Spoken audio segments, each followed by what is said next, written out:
My name is May Miller, and I am 32 years old. Yesterday morning, my father handed me a flattened cardboard box in front of 60 warehouse workers and told me to clean out my desk. I stood on the cold concrete floor of Miller Fine Foods in Grand Rapids, Michigan. The heavy smell of diesel fuel and raw cardboard hung in the air. Beside my father stood my mother wearing her practiced country club smile and my 26-year-old sister Lexi. Lexi wore a pristine white linen blazer and a residual Mediterranean tan from a 3-year European vacation. That vacation was funded by the very company she was now appointed to lead. I had spent my 20s sleeping on a folding cot in this freezing warehouse, transforming our parents' failing deli into a regional distribution network. I negotiated the vendor contracts and optimized the delivery routes while my family took trips I was too busy to attend. And now, my father looked right through me. "Clean out your office, May," he said. His voice echoed off the metal rafters. My mother stepped forward and rested a hand on my shoulder. Her touch felt like ice. "You built this place for the family, sweetheart," she said, ensuring her voice carried to the back row of drivers. "Not for yourself. Lexi is stepping in as CEO." I did not scream. I did not defend my decade of labor. I took the box and walked away, demonstrating the silent compliance I had been conditioned to perform since childhood. Welcome back to Morning Revenge, where quiet people finally get to tell the loudest chapters of their lives. If stories about corporate betrayal, family boundaries, and the ultimate payback speak to you, drop a comment below telling me your age and where you are listening from, and be sure to subscribe. Now, let me take you back to the warehouse and the exit that started a war. The true sting was not the loss of the title. It was the sheer indignity of the execution. I carried the cardboard box into my office. The space smelled of stale coffee and thermal printer paper. I started pulling my frame degree and personal vendor files from the steel drawers. Lexi leaned against the doorframe, sipping an iced latte. She watched me gather my belongings with a look of mild boredom. Then she pointed a manicured finger at the ergonomic mesh desk chair behind me. "Leave the Herman Miller," she instructed. "It goes with the CEO title." I stopped and looked at the chair. I bought it with my own personal credit card 3 years ago, after pulling back-to-back night shifts to salvage a delayed dairy shipment. I looked back at Lexi. She had never unloaded a single crate or mapped a single delivery route in her life. My chest tightened, but I kept my breathing steady. "Understood," I said. I left the office and walked down the central aisle toward the loading bays. The warehouse staff applauded. It was a sparse, hesitant clapping, driven by confusion and a deep fear of my parents' retaliation. I kept my chin up and my eyes focused on the exit doors. Lexi beamed, waving at the forklift drivers as if concluding a parade. They believed they had just executed a seamless corporate coup. My mother thought she had reclaimed her empire. My father thought he had secured his golden child a future. They expected me to fade into the background and let them reap the rewards of my sweat. They were wrong. I loaded the box into the trunk of my sedan and shut the lid and looked at the warehouse one last time.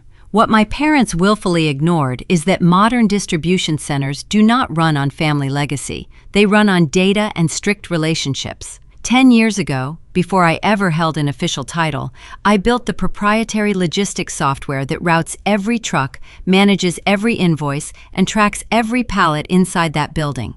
My parents had refused to pay the original filing fees, calling it computer nonsense.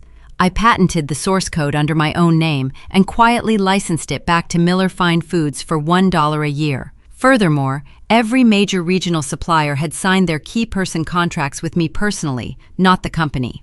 I did not just leave them the building. I left them a ticking clock. I pulled out of the parking lot, feeling the heavy weight of 10 years lift from my shoulders. The trap was set, and by tomorrow morning, the alarm was scheduled to ring. I woke up before my alarm sounded. My body was hardwired to the unforgiving rhythm of the regional logistics industry. By 6 in the morning, I sat at my granite kitchen island, wrapping both hands around a ceramic mug of black coffee. The apartment was profoundly quiet. For the first time in a decade, my phone was not vibrating with panicked texts from night shift dispatchers. No one was asking me to authorize a late freight delivery or reroute a driver around a highway closure. The silence felt heavy in my chest.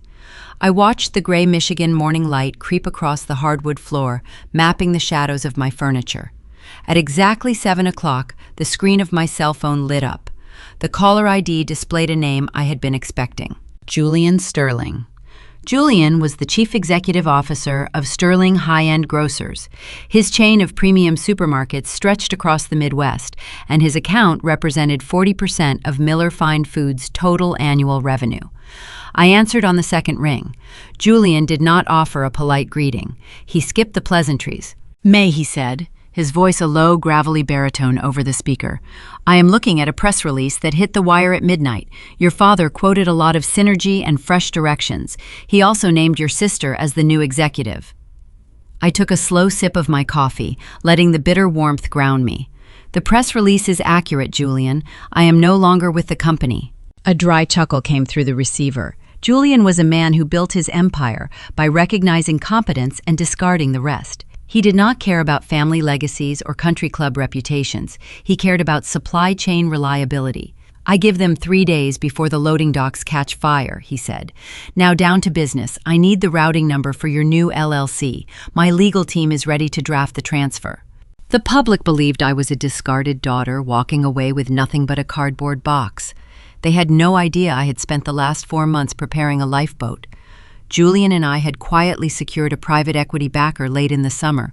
We both saw the writing on the wall.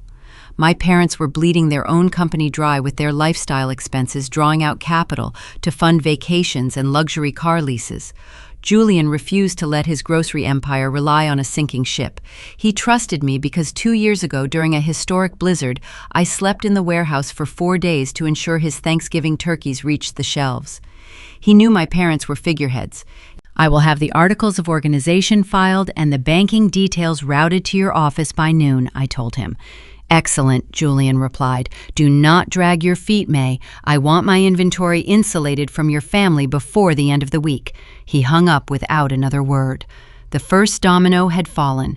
I opened my laptop and began typing the federal tax identification forms. My keystrokes were rhythmic and precise. While I calmly built my new corporate structure on a quiet kitchen island, chaos was blooming across town. My former shift supervisor Marcus sent me a text message at 7:30. He included a photo of the loading bays. Nothing was moving. Every Monday morning, Miller Fine Foods dispatched 30 refrigerated trucks across state lines. Today, the fleet sat parked in perfect, silent rows. The engines were cold. The warehouse doors were open, exposing the concrete floor to the freezing wind. The paralysis was not an accident. The logistics software I wrote governed every single aspect of that building. It generated the pick lists for the loaders, assigned the dock numbers, and calculated the optimal fuel routes based on real-time traffic data. Without my administrative credentials, the program locked into a defensive stasis. The screens on the warehouse floor displayed a gray login prompt that no one in the building could bypass. Marcus sent a second text. "Your dad is pacing the floor, but he is ignoring the trucks. He is arguing with a guy in a cheap suit carrying a leather briefcase." I stared at the glowing text message. A man with a briefcase arriving at dawn was not a vendor. I knew the rhythm of the business inside and out. That was an auditor. I remembered my father brushing off a letter last week, claiming it was a minor, annoying bank audit. He tossed the envelope into the trash without opening it, spinning his car keys on his index finger to feign indifference. My stomach tightened. A commercial bank does not send field auditors at 7 in the morning for a minor discrepancy. They send them when the numbers tell a very dark story. My parents had financial secrets they were actively hiding from me. The realization that they were drowning in undisclosed debt added a cold layer of validation to my exit. Meanwhile, the new chief executive was managing her own priorities. Lexi arrived at 8 in the morning holding a pink pastry box from an expensive downtown bakery. According to Marcus, she bypassed the stalled loading docks entirely. She walked straight into my old office and laid out a series of paint swatches across my former desk. The warehouse was bleeding thousands of dollars a minute in delayed perishable goods. Pallets of organic spinach and premium dairy were sitting on the warming docks, losing their temperature controls. Lexi was debating the merits of eggshell white versus soft cream for the walls. Marcus told me she tried to order the forklift drivers to load the trucks manually, using paper manifests from last year. The drivers simply stared at her. Manual loading without weight distribution data would cause the trucks to fail highway inspection scales. Lexi stormed back into the office, slamming the door and leaving the staff to stand around in the cold. At 9 o'clock, my phone buzzed again. I let it go to voicemail. 2 minutes later, I tapped the screen and held the speaker to my ear. Lexi sounded out of breath, but her tone dripped with the arrogant entitlement of a woman who believed the world existed to serve her convenience. May she began, her voice clipped and high. "We are trying to get the morning trucks out and the computers are frozen. The warehouse guys are standing around doing nothing and giving me attitude. Mom said you probably changed the passwords before you left to be vindictive. You need to stop being petty and fix the Wi-Fi immediately.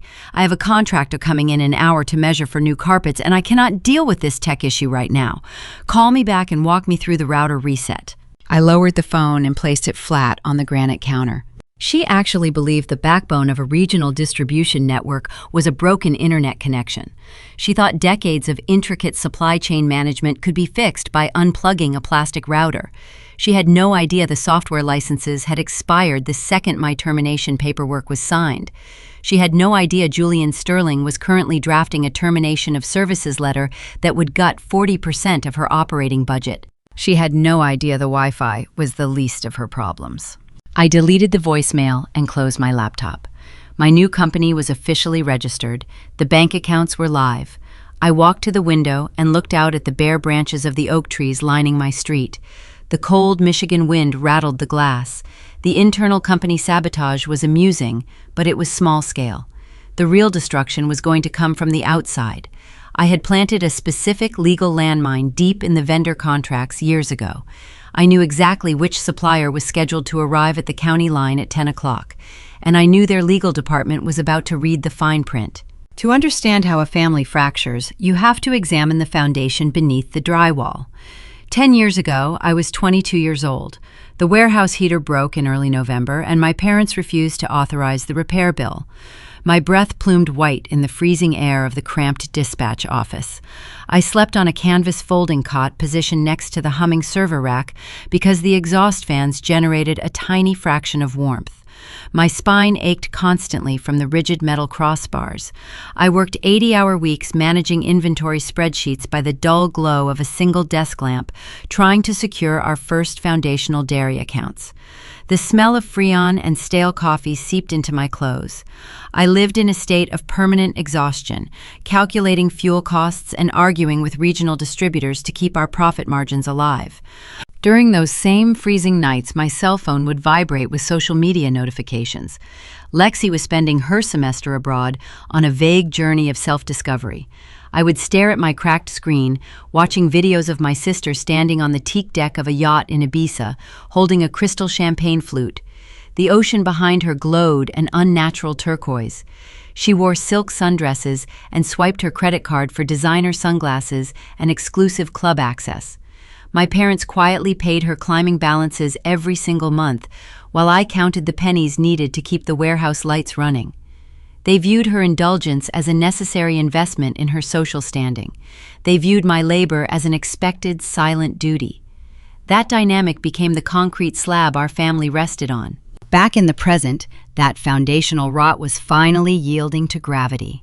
By mid-morning, the logistical paralysis at Miller Fine Foods shifted from an internal software glitch to an external catastrophe. It started 200 miles north in Traverse City. A convoy of refrigerated 18-wheelers belonging to the region's largest cherry cooperative reached the county line and pulled onto the shoulder of the highway. The drivers turned off their ignitions, leaving the heavy diesel engines to tick in the cold air. The cooperative did not stop because of a dispatch error. They stopped because their corporate counsel actually read the fine print of their supplier agreement. Years ago, when the business first expanded, I insisted on drafting our vendor agreements. I inserted a standard key person clause to protect the farmers. The language stated clearly that if I, May Miller, was no longer the executive guarantor of quality control and distribution, the contract became void immediately. The cherry cooperative harvested highly perishable premium fruit. They required a logistics director who understood the exact ambient temperature required to prevent $1 million worth of produce from turning to mush during transit. When the morning press release circulated naming Lexi as the new executive, the cooperative triggered the clause. They refused to load their seasonal harvest into trucks managed by someone with zero freight experience. The legal department sent a formal termination notice directly to the warehouse fax machine. Lexi did not understand the severity of a frozen supply chain. She assumed money and family charm could override a legal document. She found the contact file for our primary dairy supplier and dialed the number from my old desk. Arthur Caldwell ran a third-generation dairy farm that supplied raw milk to artisanal cheesemakers across 3 states. He possessed hands like cracked leather and an intense intolerance for corporate double talk. Marcus, my loyal former shift supervisor, texted me a real-time transcript of the phone call. Lexi adopted her most persuasive country club tone. She offered Arthur a temporary increase in transport rates if he released his morning shipment. She promised him a seamless transition and assured him the Miller family was committed to excellence. Arthur did not negotiate. He did not care about the Miller family name. He told my sister he had known me since I was a teenager sleeping on a canvas cot to ensure his milk stayed cold. He said he knew my work ethic and he knew hers. He delivered a single sentence that echoed through the dispatch office on speakerphone. "I would not trust you to distribute tap water, let alone my raw milk." He disconnected the line without waiting for a response. Lexi threw her smartphone against the drywall, leaving a dent in the freshly applied eggshell paint. Her polished facade cracked, revealing the panicked amateur underneath.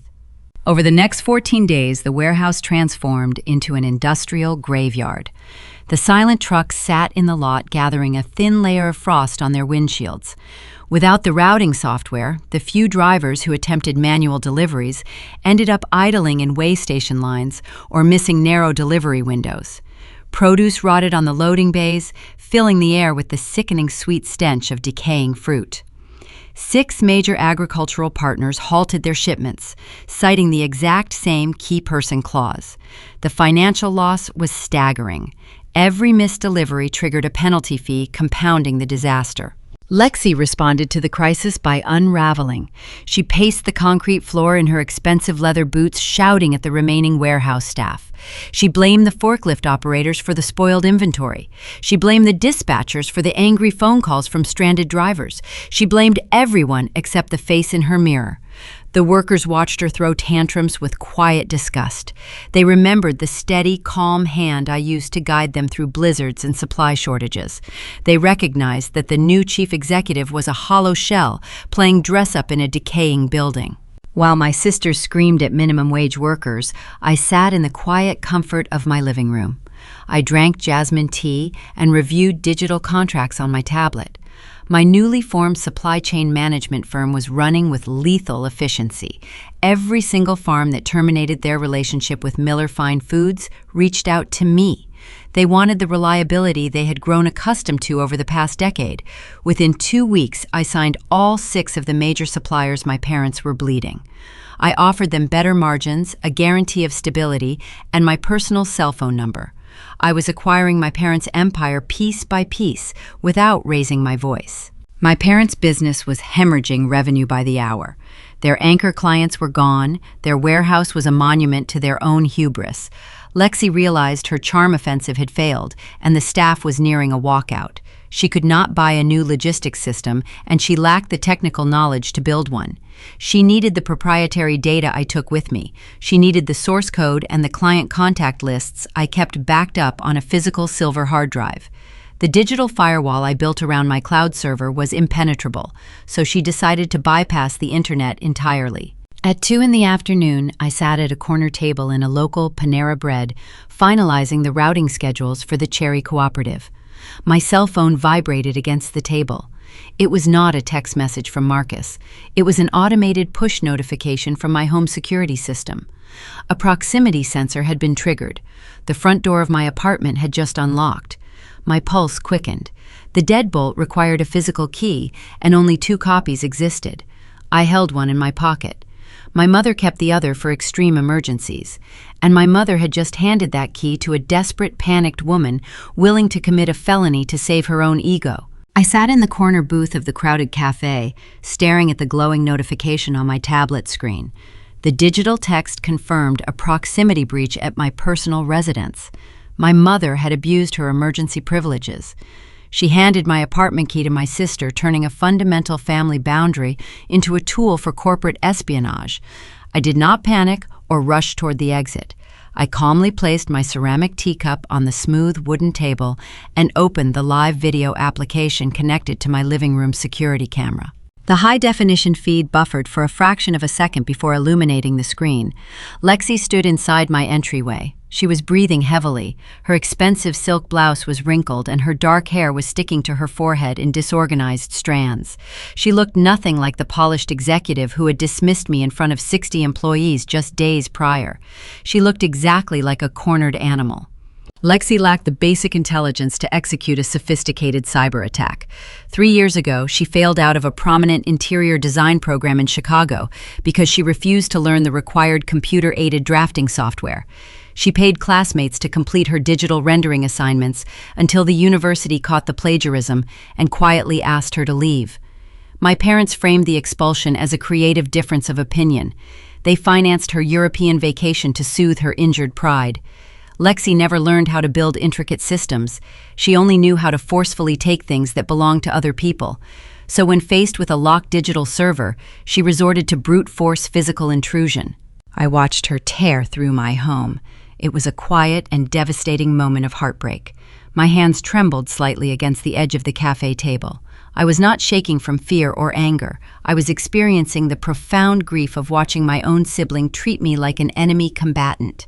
There was no hesitation in her movements. She felt entirely justified violating my personal sanctuary. She threw my velvet couch cushions onto the hardwood floor. She knocked over a potted plant, scattering dark soil across the rug. She was searching frantically for the master backup hard drive containing the client contact lists and the complex pricing algorithms that kept our family business alive. She moved into my home office, and the camera angle shifted. She began emptying the contents of my filing cabinet onto the floor. I watched her manicured fingers claw through my tax returns and old utility bills. Finally, she dropped to her knees and reached into the bottom drawer of my heavy oak desk. Her hand emerged holding a thick, silver hard drive. Lexi gasped, and a wide smile spread across her face. She held the aluminum casing up to the light as if she had just unearthed a buried treasure.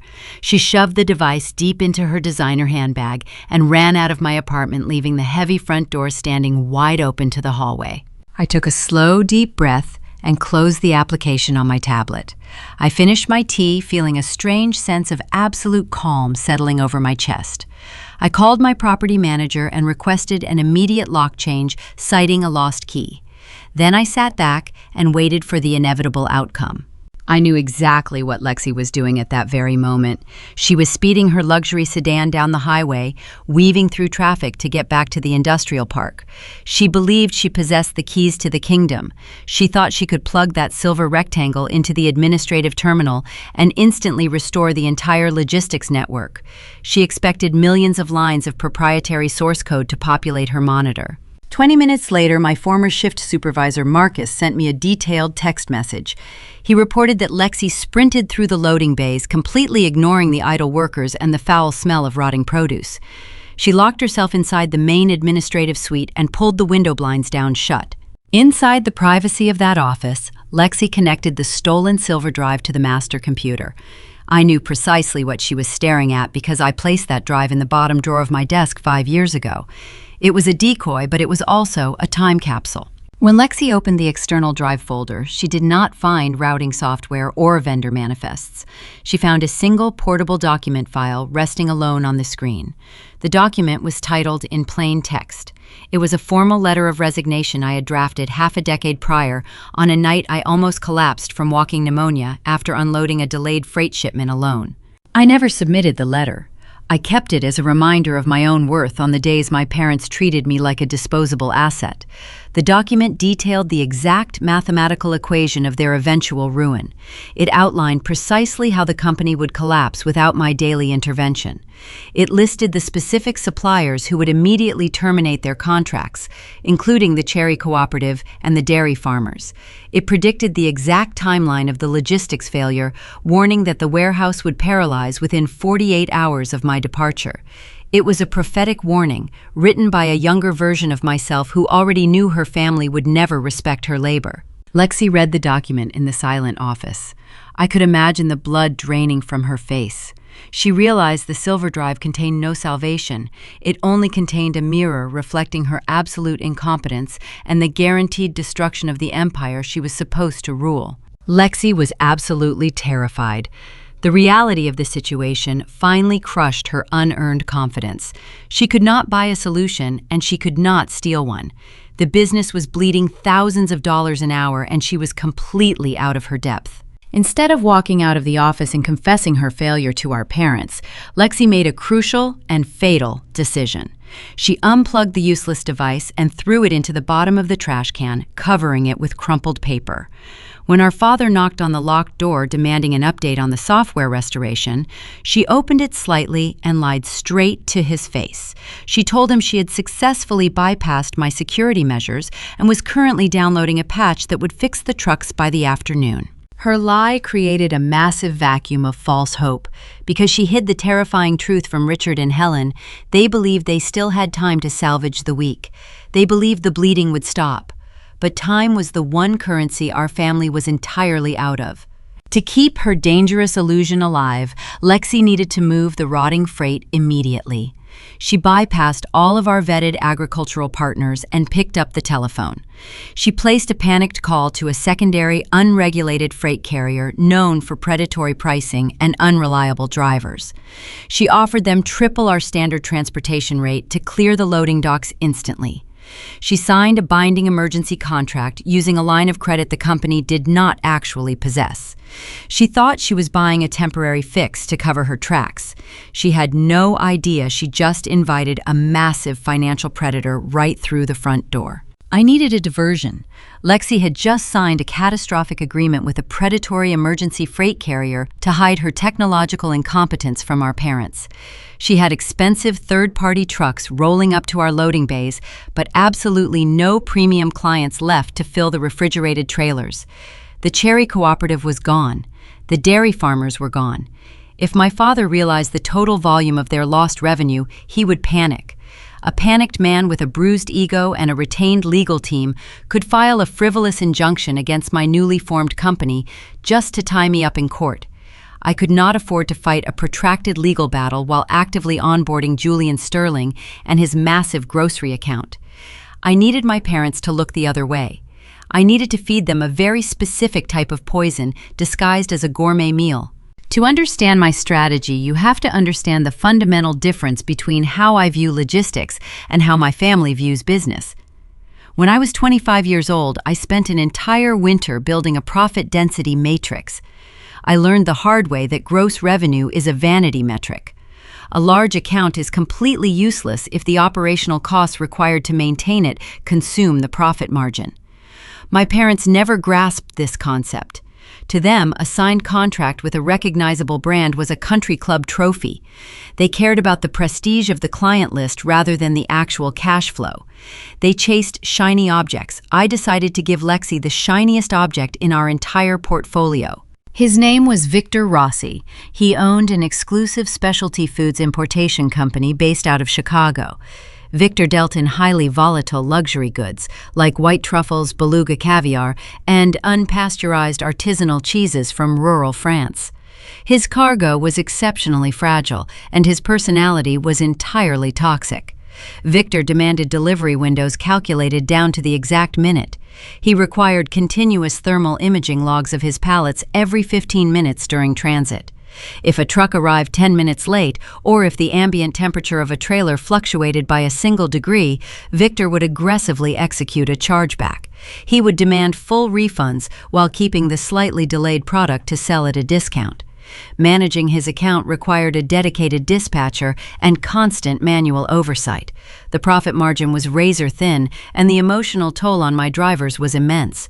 I had drafted a termination of services letter for Rossi Artisan Imports last week. I planned to fire him on Friday. Instead, I logged into my encrypted cloud server and deliberately opened a tiny back door to the legacy system at Miller Fine Foods. I unblocked Victor Rossi from the restricted client manifest. I left his contact information routing requirements and upcoming holiday shipment schedule sitting completely unprotected on the main administrative dashboard. It was a calculated red herring, and my sister swallowed it whole. My former shift supervisor, Marcus, kept me updated from the warehouse floor. According to Marcus, Lexi walked into the dispatch office around noon, carrying a leather clipboard. She saw the unlocked Rossi file glowing on the monitor. Because she possessed absolutely zero technical literacy, she assumed the software patch she lied about earlier had actually worked. She believed she had successfully recovered a massive legacy account through sheer executive willpower. Lexi immediately dialed Victor's cellular phone. Victor had been ignoring our warehouse for 2 days because his previous emails went unanswered during the initial software blackout. He was furious and threatening litigation. Marcus listened as Lexi deployed her most aggressive and sycophantic charm. She apologized profusely, blaming a rogue former employee for the communication breakdown. To appease Victor's massive ego and secure the holiday shipment, Lexi made a fatal concession. She promised to waive all standard minimum freight fees and guaranteed expedited overnight delivery for his entire incoming load of European truffles. She signed a revised contract on the spot without consulting a single financial spreadsheet. Back at the family estate, Richard and Helen Miller were ecstatic. My mother called the warehouse landline to congratulate her golden child. My father reportedly walked onto the loading docks and announced to the remaining staff that the company was entering a bold new era of high-end distribution. They looked at the projected gross revenue of the Rossi holiday order and saw hundreds of thousands of dollars. They popped a bottle of vintage champagne in the executive suite. They celebrated Lexi as a natural corporate prodigy who was single-handedly saving the family legacy from my supposed sabotage. At 3 in the afternoon, my cellular phone vibrated against the surface of my new mahogany desk. I picked up the device and read a text message from my sister. The words dripped with unearned smugness and toxic triumph. "Looks like we do not need you after all," she wrote. "We just locked down the biggest importer in the Midwest. Enjoy your tiny little startup, May."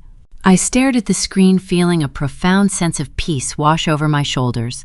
I did not type a paragraph defending my intelligence. I did not point out that she had just signed a financial death warrant. I simply selected the generic thumbs-up emoji and hit send.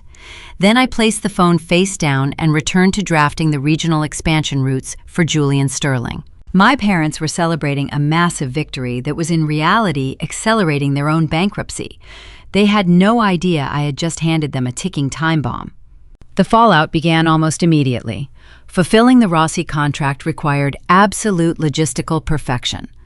Lexi had paired Victor's hypersensitive luxury cargo with the predatory, unreliable third-party freight carriers she hired the day before. It was a recipe for instant and catastrophic failure. The third-party drivers did not care about temperature logs or delicate handling. They were paid by the mile, not by the quality of the delivery. Marcus sent me a continuous stream of disastrous updates over the next 48 hours. The first shipment of imported caviar sat on a sun-baked loading dock in Illinois for 3 hours because a contracted driver took an extended lunch break. The internal temperature of the pallets spiked, destroying $50,000 worth of inventory in a single afternoon. Victor Rossi erupted. He bypassed the customer service email and called my father's personal cellular phone, screaming obscenities. He immediately executed a massive financial chargeback directly against the Miller Fine Foods operating account. Lexi panicked and tried to throw more resources at the problem. She diverted the few remaining functional refrigerated trucks away from local grocery deliveries and dedicated them entirely to Rossi. This decision caused a cascading failure across the rest of their dwindling client base. Local supermarkets canceled their weekly orders when their shelves remained empty. The operational cash reserves began to bleed dry at a terrifying velocity. The predatory emergency carriers submitted their daily invoices, demanding exorbitant fees for the very routes they were actively failing to complete. The Miller family was trapped in a financial black hole of their own making. Every attempt to satisfy Victor Rossi drained their remaining capital and alienated their surviving partners. They were so consumed by the daily fires of the toxic asset that they completely stopped paying attention to me. They stopped looking for the missing software. They stopped trying to poach my new clients.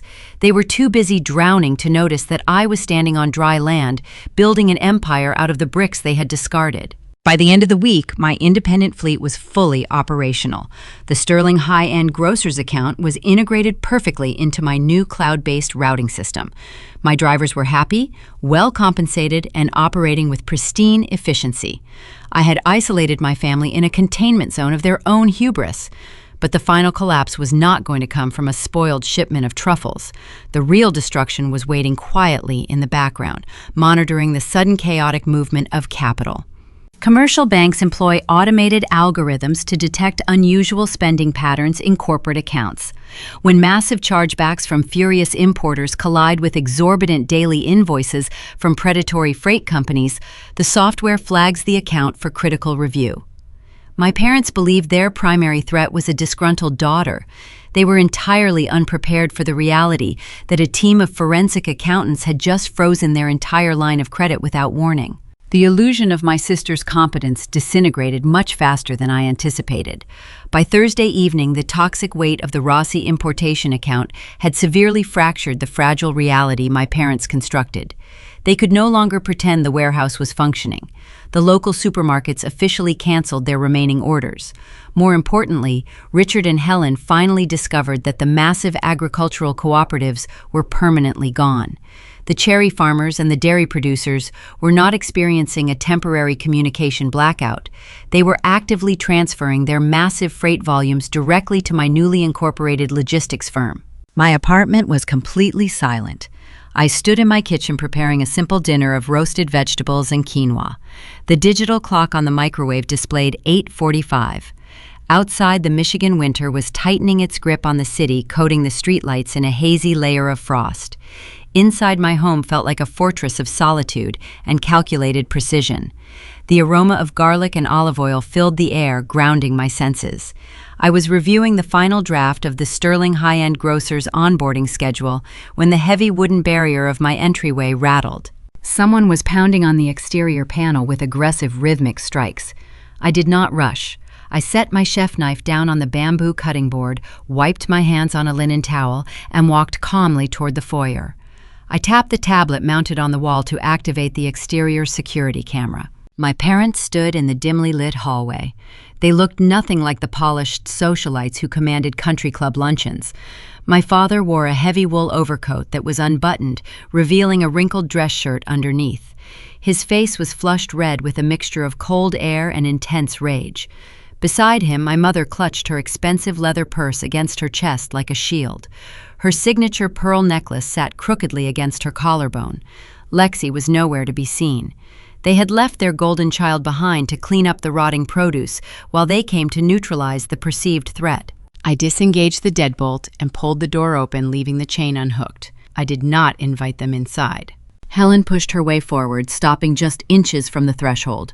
Her voice, normally a carefully modulated instrument of passive aggression, shattered into a shrill accusation. "You are destroying this family," she hissed her breath, pluming in the drafty corridor. "We gave you everything, and you repay us with corporate sabotage? You stole Arthur Caldwell and the produce contracts out of pure malicious jealousy, because you could not handle your younger sibling taking her rightful place." I observed her frantic energy without absorbing any of her manufactured panic. I shifted my gaze to my father. He was standing slightly behind her right shoulder. His right hand was raised near his waist. His index finger was twirling a silver keyring in tight, rapid circles. The metal keys clinked together, producing a sharp, metallic rhythm. That tiny gesture was the most revealing detail in the entire hallway. Growing up, I learned to read my father's physical tells long before I understood his words. Whenever he was in absolute control of a situation, his hands remained perfectly still, resting casually in his pockets or folded across his chest. He only spun his car keys when the ground beneath him was collapsing. He did it 20 years ago when his first neighborhood deli faced foreclosure. He did it 5 years ago when the regional tax authority audited the warehouse for payroll discrepancies. The rapid spinning meant he possessed no leverage, and he was terrified. Richard stopped the metallic twirling and reached inside his coat pocket. He pulled out a folded piece of thick stationery and thrust it toward my chest. "Take it," he commanded, his tone attempting to project a hollow authority. I accepted the paper. It was printed on the official Miller Fine Foods letterhead. The document was titled "Cease and Desist." I scanned the paragraphs, absorbing the poorly constructed legal jargon. The text accused my new enterprise of tortious interference and demanded I immediately halt all communication with their former vendors. Attached to the second page was a retroactive non-compete agreement. It included a blank signature line waiting for my ink. They were demanding I sign away my right to work in the regional logistics industry for the next 5 years. The sheer audacity of the demand was almost impressive. They were hemorrhaging capital trying to satisfy the impossible demands of the Rossi account, while their core business evaporated. Instead of fixing their own operational failures, they believed they could simply intimidate me into submission. They thought they could command the ocean to stop rising by waving a piece of paper. I carefully folded the document along its original creases. I held it out and placed it gently back into my father's trembling hand. "I am not signing that," I stated, my tone perfectly level. Helen gasped, clutching her purse tighter. "You will sign it, May, or we will sue you into absolute oblivion. We will drag you through federal court until you are bankrupt. You have zero right to steal the empire we built." I looked directly into my mother's eyes. The street lights outside cast long shadows across her face, highlighting the deep lines of stress forming around her mouth. "5 days ago, you stood in front of 60 employees and handed me a flattened cardboard box," I reminded her. "You told the entire warehouse that I built the distribution network for the family and not for myself. You explicitly stated my services were no longer required." "I am simply following your instructions, Helen." I left the building. My father stepped forward, trying to bridge the physical distance between us. "We are taking you to court first thing tomorrow morning, May. You cannot legally solicit our clients. That is a direct violation of executive protocol." My chest remained completely still. I did not raise my voice or match their escalating hysteria. The American legal system relies heavily on documented employment conditions, Richard. In order to enforce a non-compete agreement, an employer must require the worker to sign the contract during their active tenure. Usually, that signature is accompanied by financial consideration or a severance package. I paused, letting the cold reality of the situation settle over them. "You forgot to have me sign one. During my 10 years of service, you never bothered to formalize my employment contract because you preferred to pay me a fraction of a standard executive salary. You cannot retroactively restrict the labor of a woman you publicly fired without cause and without severance. Your legal threat is entirely hollow. Any judge in Michigan will toss that poorly drafted letter straight into the incinerator." The silence that followed my statement was absolute. The rhythmic clinking of the keys had stopped completely. My father stared at me with his mouth slightly open, unable to formulate a coherent rebuttal. He realized in that exact moment that his dictatorial power only existed inside the walls of his warehouse. Out here in the real world, governed by contract law and corporate data, he was completely defenseless against his own offspring. Helen opened her mouth to scream another insult, but no sound materialized. The realization of their vulnerability paralyzed her. They had arrived at my home expecting the obedient, silent daughter who spent her 20s sleeping on a canvas cot. They found a formidable competitor who understood the rules of engagement better than they ever did. "If you step foot on my property again, I will have you arrested for criminal trespassing," I stated quietly. "Good night." I closed the heavy wooden door, shutting the deadbolt with a solid click. I stood in the foyer, listening to their heavy footsteps retreating down the hallway toward the elevator. The silence of my exile was officially broken. The Cold War was over, and open warfare had commenced. They believed they were leaving to hire a more aggressive law firm. They thought they could find a ruthless attorney willing to bully me into returning the agricultural contracts. They were completely oblivious to the fact that civil litigation requires massive amounts of liquid capital. Legal retainers cost tens of thousands of dollars paid up front. I walked back into my kitchen and picked up my chef knife. I resumed preparing my dinner, feeling a deep, satisfying hunger. My parents were about to discover that funding a frivolous lawsuit was impossible when your primary commercial bank account was frozen. The financial trap I set earlier in the week was finally closing, and the forensic auditors were scheduled to arrive at the Miller Fine Foods corporate office at dawn. I drove through the streets of Grand Rapids shortly after sunrise. The sky was a pale, bruised purple, signaling an approaching winter storm. I navigated my sedan away from the industrial warehouse district and steered toward the towering glass structures of the downtown financial sector. For the past decade, my morning routine consisted of breathing diesel fumes and arguing with exhausted forklift operators. Today, I wore a tailored charcoal blazer and leather heels that clicked sharply against the pavement. I walked through the revolving doors of my commercial bank, feeling a strange sense of absolute clarity. The chaotic confrontation with my parents the previous night had severed my last emotional tether. I was no longer a discarded daughter playing defense. I was a corporate executive executing a flawless transition. My commercial banker David waited for me inside a pristine glass-walled conference room. The space smelled of expensive espresso and leather upholstery. David was a meticulous man who appreciated aggressive profit margins and pristine credit histories. He poured 2 cups of black coffee and slid a thick stack of finalized approval documents across the polished mahogany table. We spent the first 30 minutes reviewing the architecture of my new limited liability company. Everything was operating with lethal efficiency. The private equity funding I secured with Julian Sterling was resting safely in my primary operating account. My independent fleet of drivers was fully insured and hitting their delivery windows with perfect accuracy. The massive agricultural cooperatives I absorbed from my parents were already generating a positive cash flow. I signed the final page of the banking agreement, completing my total financial independence. I placed the premium metal pen back onto the table and took a slow sip of my coffee. I expected David to congratulate me and conclude the meeting. Instead, his professional demeanor fractured slightly. He closed his thick leather folder and leaned forward, resting his elbows heavily against the wood. He lowered his voice, reducing his tone to a near whisper, even though the room was completely soundproof. David informed me that the forensic accounting software at his institution automatically scans the accounts of affiliated corporate entities during massive capital transfers. Because my name remained listed as a secondary guarantor on several old vendor insurance policies, the banking algorithm swept the financial data of Miller Fine Foods. David took a deep breath and looked directly into my eyes. He explained that the primary operating accounts for my parents' business were completely frozen. The financial freeze was not initiated by a temporary hold or a software glitch. It was executed forcibly by a third-party creditor. I frowned and set my ceramic mug down. My parents held a standard commercial mortgage on the warehouse building, but they never utilized third-party lenders. They always prided themselves on remaining independent from outside investors. David shook his head slowly and turned his computer monitor toward me. He opened a secure database of public financial records and pointed to a recently filed Uniform Commercial Code lien. The document displayed on the screen was a public declaration of massive corporate debt. The creditor listed on the legal filing was not a traditional commercial bank.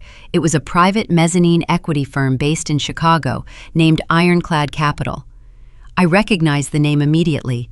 Ironclad Capital was notorious throughout the regional finance sector. They were a sophisticated shark equity group. They specifically targeted distressed family-owned businesses with predatory, high-interest loans.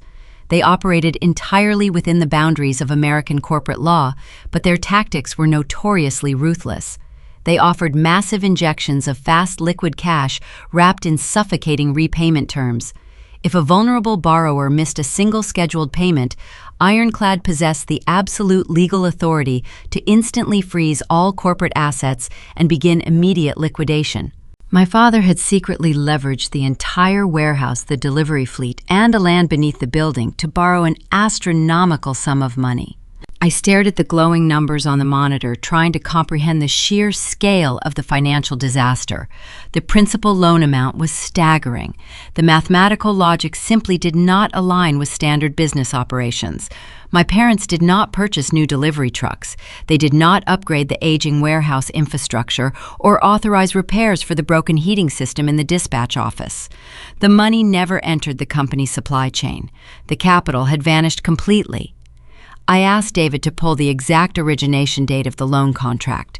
His fingers moved rapidly across his keyboard. The digital timestamp appeared on the screen, revealing the loan was signed exactly 6 months ago. The timing hit my chest like a physical blow, stealing the oxygen from my lungs. 6 months ago, my sister Lexi abruptly ended her 3-year European excursion and returned to Michigan. The jagged puzzle pieces violently locked together, forming a horrifying picture. Lexi had not been on an extended vacation seeking personal enlightenment. She had attempted to launch a luxury Mediterranean lifestyle brand overseas. I vaguely remembered her posting endless digital photographs of branded linen apparel and imported organic skincare products. My parents had funded the initial startup costs, assuming her natural charisma would generate millions in international sales.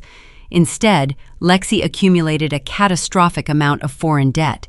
She lacked basic financial literacy. She signed disastrous manufacturing contracts with overseas vendors using our parents' names as personal financial guarantors. When the Vanity Project completely collapsed, the European creditors demanded immediate repayment. My parents were faced with total social humiliation and severe international bankruptcy. They needed a massive amount of liquid cash instantly to save their golden child from ruin. Traditional banks refused to lend them the money because their gross revenue could not mathematically justify the loan. So my father signed a desperate deal with the sharks at Ironclad Capital. But taking the money was only the first step of their deception. They needed a legally plausible mechanism to transfer corporate funds directly to Lexi so she could pay off her personal debt without triggering federal embezzlement flags. That was the exact moment they decided to make her the chief executive officer. The promotion was never about fresh vision or securing the family legacy. It was a sophisticated money laundering operation. They fired me in front of 60 employees so they could legally justify paying Lexi a massive executive salary. Every single dollar she earned in her new role was being secretly wired to Chicago to service the shark equity debt. My hands gripped the edge of the mahogany table until my knuckles turned completely white. The polished wood felt like ice beneath my palms. A sickening realization washed over my entire body, dismantling every lingering piece of familial loyalty I ever possessed. For 10 years, I slept on a canvas folding cot in a freezing dispatch office. I worked 80-hour weeks and ignored my own physical health to keep our fragile profit margins alive. I believed I was building a permanent legacy for my family. In reality, I was directly funding my sister's luxurious irresponsibility. My exhaustion financed her designer sunglasses and her yacht rentals in Ibiza. My sweat paid for her massive international failures. I was never a beloved daughter to Richard and Helen Miller. I was merely a biological, automated teller machine. They extracted my labor to shield their favorite child from the devastating consequences of her own staggering incompetence. The lingering guilt I felt about walking away completely evaporated. The invisible chains of daughterly obligation shattered, turning to useless dust in the sterile air of the bank office. A new, intense sensation replaced the sting of betrayal. It was a cold, clinical, and absolute determination to protect my own future. I realized my family business was not simply struggling to manage logistical delays and unhappy vendors. The entire Miller empire was heavily mortgaged to extremely dangerous financial predators. My parents had built a towering house of cards directly on top of an active landmine. I thanked David for his crucial discretion and walked out of the commercial bank. The freezing winter wind hit my face, but I did not feel the chill. My mind was moving at a terrifying velocity. I pulled my cellular phone from my tailored pocket and checked my encrypted server logs. I needed to see exactly how the warehouse was managing the frozen accounts while trying to fulfill the toxic Rossi order. I accessed the restricted logistical dashboard I intentionally left open for Lexi. I reviewed the digital profile of the emergency freight carrier she hired yesterday. I traced the Federal Transportation Identification Number of the emergency fleet through a public federal registry. The predatory trucks currently sitting on my parents' loading docks did not belong to an independent contractor. They were a subsidiary asset owned entirely by Ironclad Capital.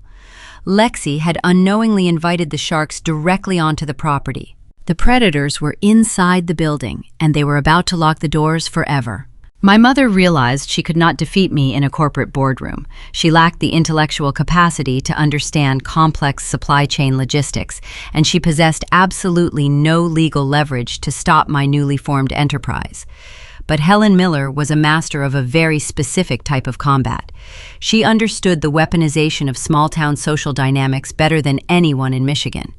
When the terrifying reality of her financial ruin began to close around her, she retreated to the only arena where she still commanded absolute authority.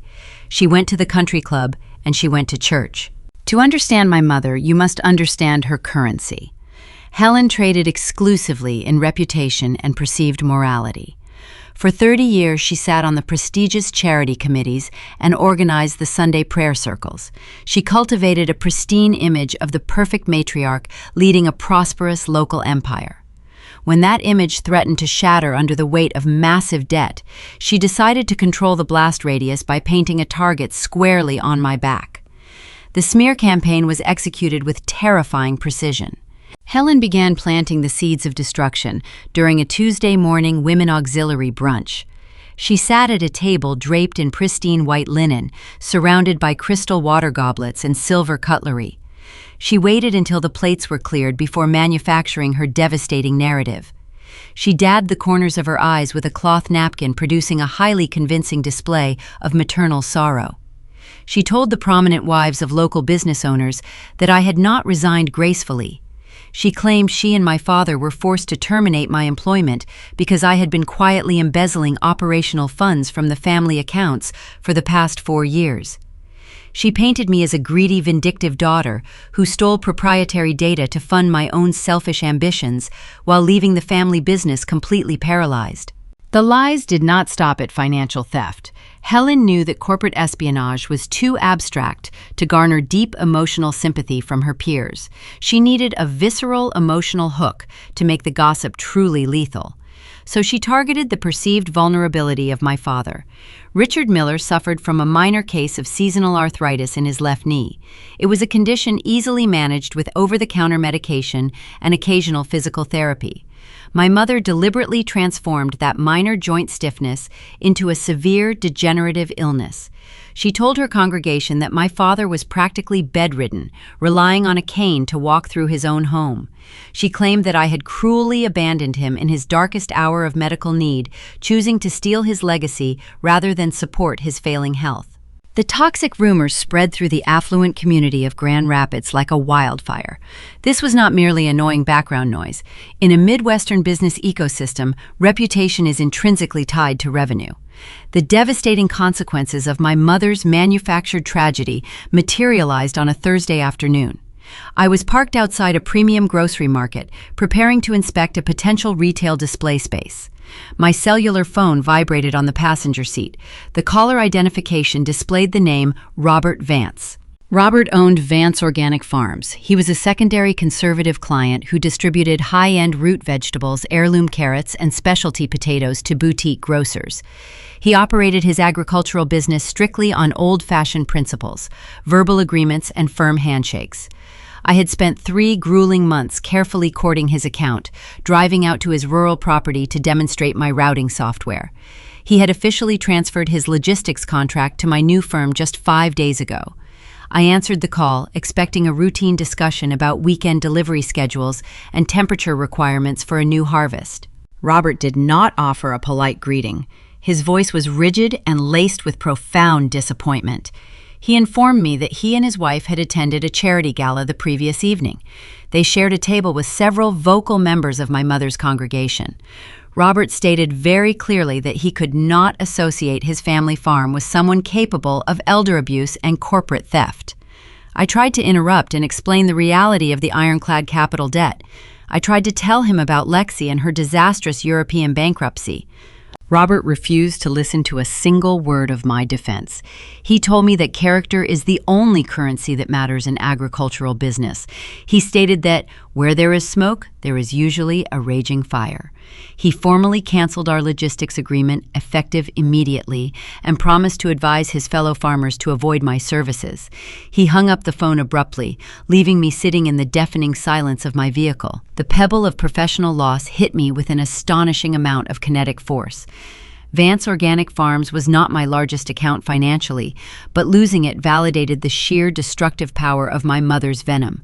It proved that her lies could actively manipulate my revenue stream.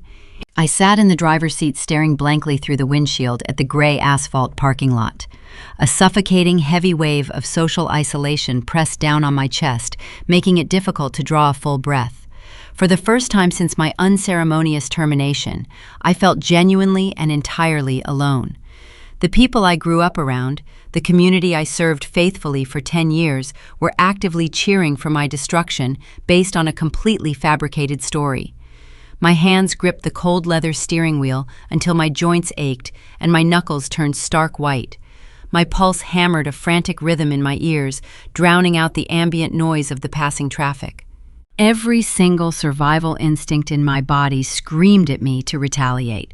My tablet was resting in my leather bag on the floorboard. I possessed the downloaded forensic accounting documents proving the existence of the predatory shark equity loan.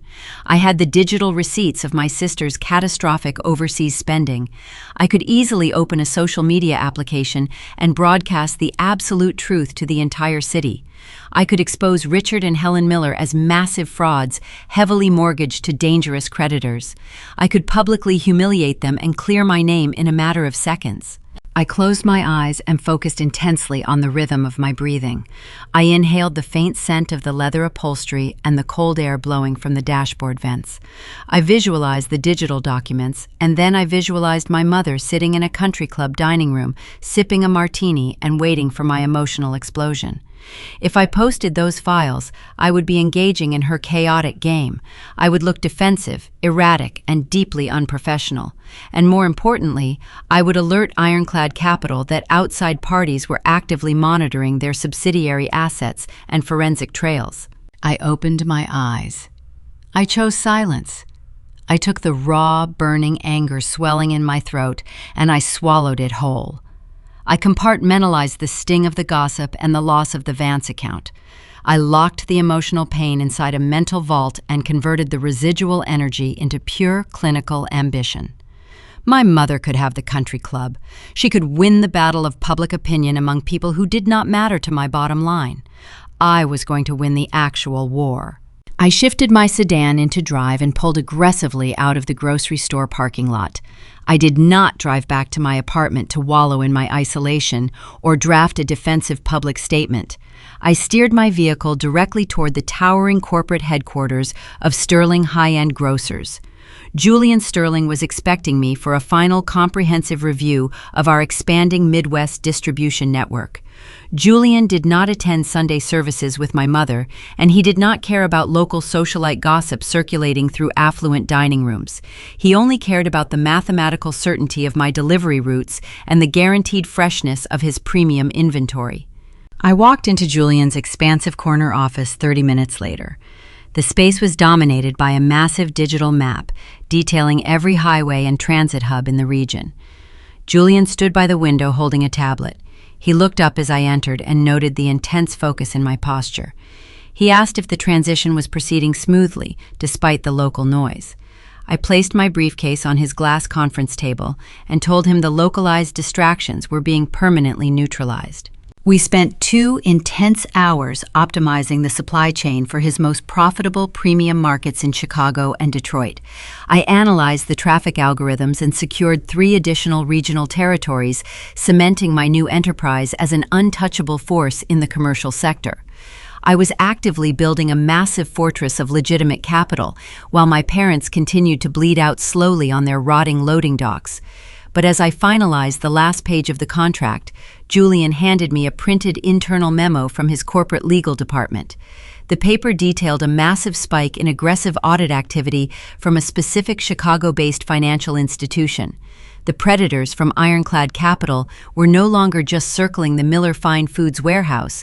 They were beginning to systematically evaluate the personal assets of the guarantors to prepare for total liquidation. And my name was still legally tethered to a forgotten piece of collateral hidden deep within the original property deed of my parents' private estate. The morning after my meeting with Julian Sterling, a heavy and aggressive knock rattled the front door of my apartment. I opened the wood panel and found a man wearing a plain gray windbreaker standing in the hallway. He did not introduce himself or offer a polite greeting. He simply asked to confirm my identity. When I nodded, he shoved a massive, thick manila envelope into my hands and walked away rapidly down the corridor. I stood in the foyer holding the heavy package. The paper felt unnaturally warm against my cold palms. I tore the adhesive flap open and pulled out 40 pages of dense legal text. My parents had decided to escalate our silent war into a public battlefield. They hired a notorious and extremely aggressive corporate litigator located in downtown Grand Rapids. His name was Harrison Vance, and he possessed a terrifying reputation throughout the Michigan business community. Harrison did not practice law to seek justice or negotiate fair settlements. He practiced law to completely obliterate small startup companies on behalf of wealthy, established corporations. He utilized a strategy of overwhelming financial shock and awe. He would bury his opponents in endless, frivolous motions until their legal defense funds evaporated, forcing them into submission. I read the first page of the lawsuit, and my stomach dropped violently. The document accused me of massive intellectual property theft. Harrison claimed that the proprietary routing software currently powering my new logistics enterprise belonged exclusively to Miller Fine Foods. He argued that because I developed the code while employed by my parents, the company automatically owned every single digital line of that architecture. But the actual lawsuit was not the terrifying part. The true horror was buried on the fourth page under a section titled Request for Preliminary Injunction. A preliminary injunction is a lethal weapon in corporate litigation. If a judge signed that specific piece of paper, my entire new business would be legally frozen before the weekend arrived. I would be forbidden from operating my trucks, contacting my drivers, or communicating with my clients until the lawsuit concluded. The judicial freeze would instantly destroy my newly signed contract with Julian Sterling. His premium groceries would sit rotting in a warehouse, and he would terminate our agreement immediately. My independent fleet would collapse, and I would be left completely bankrupt with a destroyed reputation. A wave of genuine, absolute panic washed over my entire body. My vision blurred slightly at the edges, and my pulse hammered a frantic rhythm against my ribs. I felt the crushing weight of the boulder rolling directly toward my fragile new empire. I grabbed my car keys and drove erratically across town, ignoring the speed limits until I reached the modest brick building where my own counsel practiced. My attorney was named Thomas, and he was the diametric opposite of the shark my parents hired.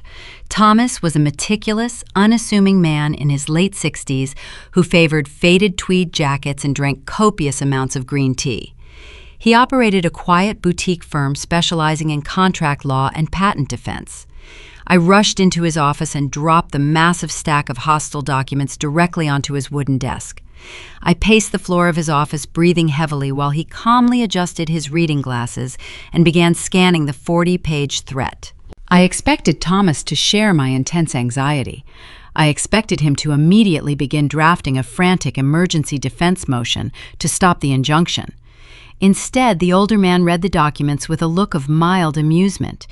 He reached the page demanding the immediate return of the routing software, and he stopped reading entirely. He placed the thick stack of paper down, took a slow sip of his tea, and looked up at me. He asked me to recall the exact sequence of events that occurred 10 years ago when the software was originally created. I stopped pacing and closed my eyes. The memory materialized instantly. I was 22 years old and exhausted. I had spent 6 months teaching myself complex coding languages during the quiet hours of the night shift. I built a dynamic algorithm designed to calculate fuel efficiency and monitor refrigerated trailer temperatures simultaneously. When the program was finally finished, I printed the federal patent application forms and brought them to my father's office. The federal filing fee was exactly $400. I asked Richard Miller to write a company check to secure the intellectual property rights for his business. My father laughed directly in my face. He told me he was not going to waste $400 of hard-earned company capital on imaginary computer nonsense. He dismissed my months of grueling labor as a silly hobby and ordered me to get back to the loading docks. I opened my eyes and looked at Thomas. I told him what my father said. I told him that I refused to let my creation remain unprotected because my parents explicitly rejected the technology. I took $400 out of my own meager personal savings account. I mailed the application to the Federal Patent Office myself. Thomas smiled. It was a small, highly satisfied smile. He stood up and walked over to a heavy metal filing cabinet in the corner of his office. He pulled open the bottom drawer and extracted a thin gray folder containing the original incorporation documents for my logistics algorithms. He placed the folder on his desk and opened it. There, resting at the very top of the file, was the pebble that would completely shatter my parents' expensive legal strategy. It was a single signature line on a standard federal copyright certificate. The document proved unequivocally that E. Mae Miller was the sole independent creator and exclusive owner of the logistics source code. But the trap was even deeper than simple ownership. Thomas flipped to the second page of the file. It was a highly specific corporate licensing agreement I had drafted a decade ago. I had quietly leased the software back to Miller Fine Foods for the humiliating price of $1 single a year. My parents never read the paperwork I handed them during a busy holiday rush. They simply signed the bottom line, assuming it was standard vendor bureaucracy. They legally acknowledged my independent ownership 10 years prior. Thomas did not draft a 40-page response. He did not engage in a frantic legal battle of attrition. He simply opened a blank document on his computer and typed a single page. The response informed Harrison Vance that his clients had actively lied to him regarding the ownership of the corporate assets. Thomas attached a digital copy of the federal patent and the signed $1 licensing agreement. Furthermore, Thomas included a devastating counter-notification. He informed the shark lawyer that because Miller Fine Foods had fired the owner of the software and failed to renew the licensing fee, their continued unauthorized use of the algorithms constituted massive intellectual property infringement. Thomas demanded that my parents immediately cease using my code or face federal prosecution for digital theft. We faxed the single page directly to the downtown corporate office of Harrison Vance. I sat in the leather guest chair and waited. I imagined the scene unfolding across the city. Harrison Vance was a ruthless predator, but he was not a fool. He built his lucrative career by bullying weak targets with valid legal claims. When the fax machine on his desk printed our response, he would realize instantly that he was completely outmatched. He would realize that Richard and Helen Miller had perjured themselves during their initial consultation by claiming they owned assets they actually leased. More importantly, Harrison operated on a strict contingency and retainer model. He expected to drain his clients' bank accounts to fund his aggressive tactics. When he realized that my parents were not only guilty of federal intellectual property theft, but also completely broke due to the frozen commercial accounts, his reaction would be explosive. A shark does not protect a bleeding client. A shark cuts its losses and swims away. Exactly 45 minutes after we sent the fax, the telephone on Thomas' desk rang. The lawyer answered it and placed the receiver on speakerphone. Harrison Vance was on the other end of the line. His previously aggressive and condescending tone was completely gone, replaced by a cold, furious professionalism. He stated clearly that he was formally withdrawing his representation of Miller Fine Foods effective immediately. He promised he would not file the preliminary injunction, and he abruptly terminated the call. The 40-page lawsuit was instantly rendered completely worthless. I had successfully navigated the legal minefield without spending a single dollar on defense litigation. I felt a massive surge of adrenaline and profound satisfaction. I defeated their most vicious attack by relying on the meticulous groundwork I laid a decade ago. I thanked Thomas and walked out of his office feeling utterly invincible. The winter sun was finally breaking through the heavy cloud cover, casting a bright, cold light across the city. I unlocked my sedan and sat in the driver's seat, breathing easily for the first time in a week. My parents were completely exposed. They had no clients, they had no software, and now they had absolutely no legal representation. But my victory was incredibly short-lived. As I reached forward to insert my key into the ignition, my cellular phone illuminated with an incoming email notification. The message was sent from David, my commercial banker. It was flagged with a red priority marker. I tapped the screen and opened the encrypted attachment. The email contained a digital copy of a legal notice filed just minutes ago in the county courthouse. Ironclad Capital was officially initiating the total liquidation of the Miller Fine Foods warehouse, but they were not stopping at the commercial property. Because my parents had lost their legal counsel, the predatory equity firm moved aggressively to secure all outstanding collateral. The document explicitly named the private family estate as the secondary asset slated for immediate seizure. And buried in the complex financial jargon was a horrifying mechanism designed to trap the secondary guarantor. If my parents defaulted on the estate foreclosure, Ironclad possessed the legal right to liquidate any new corporate entities registered under my Social Security number to satisfy the remaining debt. My parents' failure was about to become my absolute ruin. I stared at the digital foreclosure notice glowing on my phone screen. Ironclad Capital was moving to liquidate the family estate and attempting to drag my new company down with them. I immediately dialed Thomas. My attorney answered on the first ring. He listened to my rapid explanation of the secondary guarantor clause and chuckled his signature dry laugh. He explained that because my parents publicly terminated my employment without a formal severance agreement, they inadvertently severed my legal ties to their future liabilities. Under Michigan corporate law, a fired employee cannot be held responsible for debt acquired after their forced exit. Thomas promised to file a protective motion before noon, entirely shielding my personal assets from the Chicago Sharks. My parents were officially on their own. With the legal firewall permanently erected, I turned my absolute focus toward the most critical operational day of my career. It was the first major independent rollout of the season. Julian Sterling had entrusted my new fleet with distributing his premium holiday inventory across 4 Midwestern states. We were moving millions of dollars of imported winter truffles, organic poultry, and artisanal baking supplies. The logistical choreography required flawless execution. I leased a temporary dispatch hub on the outskirts of the city and spent the morning monitoring the global positioning systems on my tablet. The space smelled of fresh asphalt and strong black coffee. 50 heavy refrigerated trucks were humming down the interstate, executing their routes perfectly. I was finally operating entirely on my own terms, without the suffocating weight of my family. Lexi, however, refused to accept her total defeat. She was trapped inside a dying warehouse, surrounded by rotting produce and a massive impending foreclosure. Denied legal recourse after her expensive lawyer abandoned ship, she resorted to absolute crude sabotage. She knew she could not beat my software algorithms. She knew she could not win back the premium agricultural vendors. So she decided to attack the physical backbone of my enterprise. She targeted my drivers. Earl was one of my veteran operators. He was a towering man with 30 years of highway experience and a profound disrespect for corporate incompetence. He drove for my parents for a decade before I hired him away. At 2 in the afternoon, Earl pulled his massive Peterbilt 18-wheeler into a sprawling commercial truck stop off Interstate 96 to refuel. The air was thick with the smell of diesel exhaust and freezing rain. As he stood beside the heavy fuel pumps, a sleek black luxury sedan sped into the lot and parked aggressively across 2 spaces.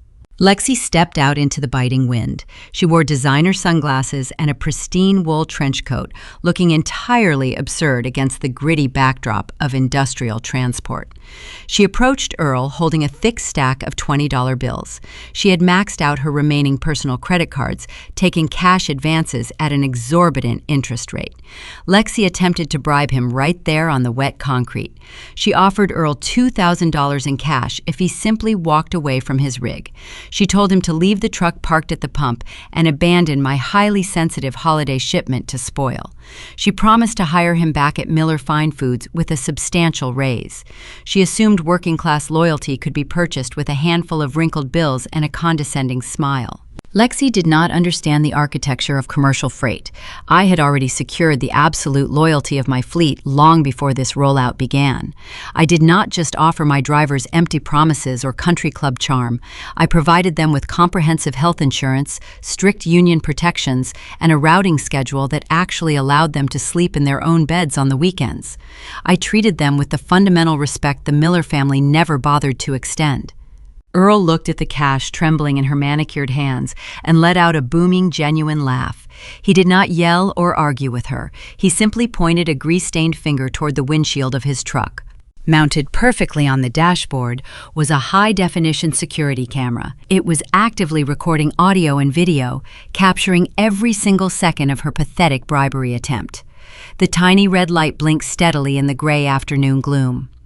Earl informed my sister that tampering with a commercial freight shipment across state lines was a severe federal offense. He suggested she get back into her luxury sedan before he called the State Highway Patrol. Lexi stared at the blinking red camera light. The false confidence drained completely from her face. She dropped a $20 bill onto the ground, scrambled back into her vehicle, and sped away toward the highway on-ramp. 10 minutes later, my tablet chimed. Earl had transmitted the wireless dashcam footage directly to my dispatch server. I sat in my quiet office and watched the high-definition video. I saw my sister shivering in the cold, desperately trying to buy a disaster to save her own fragile ego. I did not call the police. That would involve lengthy investigations and unnecessary bureaucratic delays that could disrupt my delivery windows. I chose a much more precise weapon. I attached the video file to a new message and typed the email addresses of both my mother and my father. I included a single sentence in the body of the message. If Lexi ever approaches my employees again, I am sending this footage directly to the Federal Department of Labor. I hit send and watched the progress bar complete the transmission. The threat of federal interference completely paralyzed them. The Department of Labor does not care about social reputations or manufactured family drama. They conduct merciless audits and issue crippling financial penalties for union intimidation and freight tampering. If federal agents initiated an investigation into Miller Fine Foods, they would immediately discover the fraudulent executive salary payments and the massive hidden loan from Ironclad Capital. Richard and Helen were terrified of drawing any government attention while they were actively drowning in unregulated debt. They realized that manipulating family dynamics does not work in the brutal reality of commercial logistics. Marcus, my former shift supervisor, texted me an hour later with a final update from their loading docks. My father had physically escorted Lexi into the administrative office and locked the door from the outside. She was officially grounded. The Golden Child was confined to a windowless room, forbidden from making phone calls or leaving the premises. Her sabotage attempt had completely failed, and my holiday rollout concluded as a massive, undisputed success. I spent the rest of the evening monitoring my flawless deliveries and calculating my expanding profit margins. I felt entirely untouchable. I had severed the legal ties, defeated the social smear campaign, and neutralized my sister. I was standing at the summit of the mountain I had built with my own hands. But just as I began to pack up my briefcase for the night, the primary security alarm at my temporary dispatch hub triggered a deafening siren. I looked at the external camera monitors, expecting to see a confused delivery driver arriving late or a stray animal wandering near the gates. Instead, I saw 3 unmarked black sport utility vehicles blocking the exit ramp. A team of men wearing dark suits stepped onto my asphalt, carrying heavy metal lockboxes and thick industrial bolt cutters. They were not federal agents, and they were not local police. They were the aggressive collection enforcement team from Ironclad Capital. My parents had somehow pointed the Chicago Predators directly toward my new facility, and the sharks were looking straight into my security cameras. I stood perfectly still inside my illuminated dispatch center, watching the external security monitors. The aggressive collection team from Ironclad Capital had parked their black sport utility vehicles directly across my exit gates, blocking any potential movement. I did not panic or reach for the telephone to summon local law enforcement. I simply opened my leather briefcase and retrieved the freshly stamped judicial protective order Thomas had secured for me that very morning. I pushed open the heavy glass door and walked out into the freezing night air. The lead enforcer stepped forward, holding a massive pair of heavy steel bolt cutters. He demanded I surrender the keys to the facility immediately. I did not speak a single word. I simply handed him the crisp legal document. He pulled a heavy tactical flashlight from his utility belt and illuminated the paper. He read the official signature of the county judge, confirming my independent logistics enterprise was permanently and legally severed from the Miller family liabilities. He realized instantly that my parents had deliberately lied to his firm. Richard and Helen had pointed the Chicago Predators toward a legally untouchable target, simply to buy themselves a few extra hours of survival. The enforcer lowered his flashlight and stared at me with a look of silent professional respect. He tossed the document back into my hands, ordered his men to return to their vehicles, and drove away to seize the actual real estate owned by my parents. The absolute final threat to my independence vanished completely into the dark winter sky. The calendar rapidly and aggressively shifted toward late November. It was the week before Thanksgiving. Within the American food supply industry, this specific time frame is a brutal and unforgiving pressure cooker. It separates competent freight operations from catastrophic failures. Every single domestic supermarket chain relies entirely on perfectly synchronized deliveries of seasonal poultry, fresh cranberries, and holiday baking essentials. Thanksgiving is the anchor of the entire fourth quarter profit strategy for these retailers. A single delayed shipment can easily cost a retail brand millions of dollars in lost consumer revenue and permanently destroy customer loyalty. Shoppers who cannot find a fresh centerpiece for their dining table will abandon their entire grocery cart and go to a competitor. While my independent fleet hummed flawlessly across the interstate highways, the rotting internal infrastructure of Miller Fine Foods finally buckled under the immense seasonal weight. Lexi was entirely incapable of managing intricate delivery schedules without my proprietary routing algorithms. She attempted to rely on manual spreadsheets and outdated dry erase boards.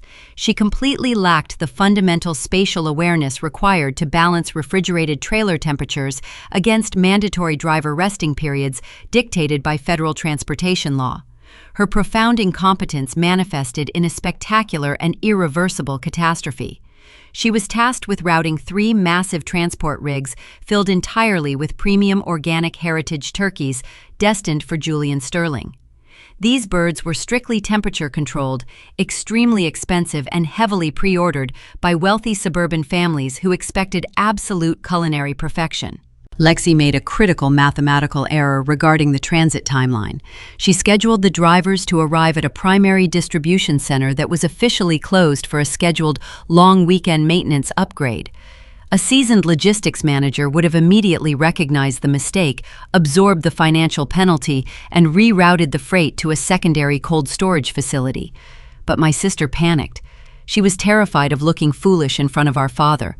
Instead of fixing the problem, she ordered the drivers to park the fully loaded trailers on a deserted loading dock on the edge of town and commanded them to turn off their engines to save diesel fuel. She hid the manifest paperwork deep inside her desk drawer, hoping to quietly move the inventory on Monday morning before anyone noticed. The turkeys sat in the unseasonably warm Michigan sun for 48 hours. Julian Sterling did not wait for Monday. When his flagship grocery stores reported empty poultry displays on Saturday morning, he initiated an emergency trace using the global positioning chips embedded in the original shipping manifests. He bypassed his own supply chain managers and drove his personal vehicle directly to the Miller Fine Foods warehouse complex. The scene he discovered upon arrival was completely apocalyptic. Blood and melted ice actively leaked from the rear doors of the parked trailers, pooling onto the cracked concrete in thick, dark puddles. The horrific, nauseating smell of rotting meat permeated the crisp autumn air, creating a suffocating cloud of biological decay around the entire commercial facility. Julian walked into the main administrative lobby carrying a terrifying aura of calm, absolute fury. Lexi attempted to deploy her usual pathetic strategy of social manipulation. She greeted him wearing a pristine, tailored designer suit, smiling brightly as if nothing was wrong. She gestured toward a newly purchased luxury machine and offered him a freshly brewed cup of imported espresso. She actually tried to dismiss the massive biological disaster rotting outside the window as a minor clerical glitch caused by a lazy, negligent driver. She believed her manufactured country club charm could somehow erase thousands of pounds of spoiled premium inventory. Julian did not accept the beverage. He looked at my sister with a level of profound, absolute disgust. He cut her off mid-sentence, refusing to entertain her delusional corporate theater. He informed her that reliable character and operational competence are the only currencies that matter in commercial freight. He formally terminated the entire Midwest Grocers contract on the spot, citing extreme breach of performance and gross negligence. He did not simply cancel the remaining holiday orders or demand financial restitution.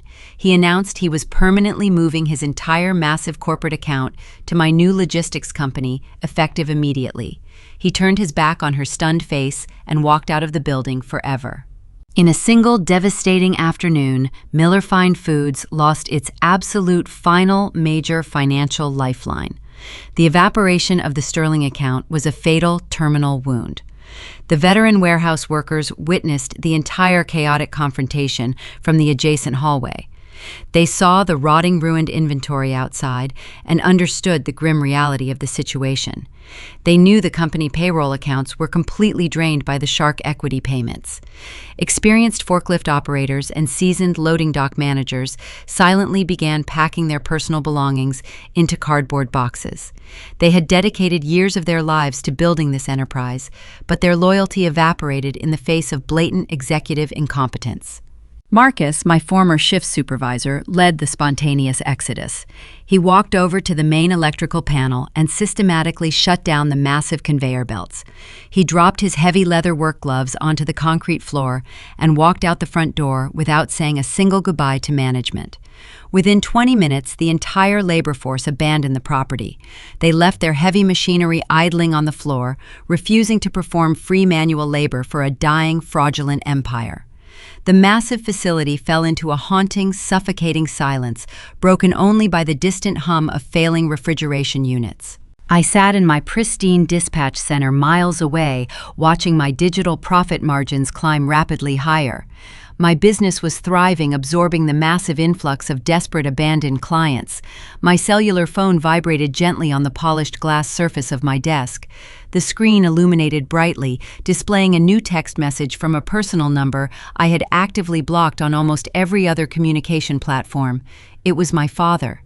He managed to bypass the digital blocks by utilizing a cheap prepaid mobile device. The message did not contain aggressive demands or ridiculous legal threats. It consisted of two incredibly pathetic, desperate sentences. He begged me to meet him. He typed that we needed to talk and claimed it was strictly about family.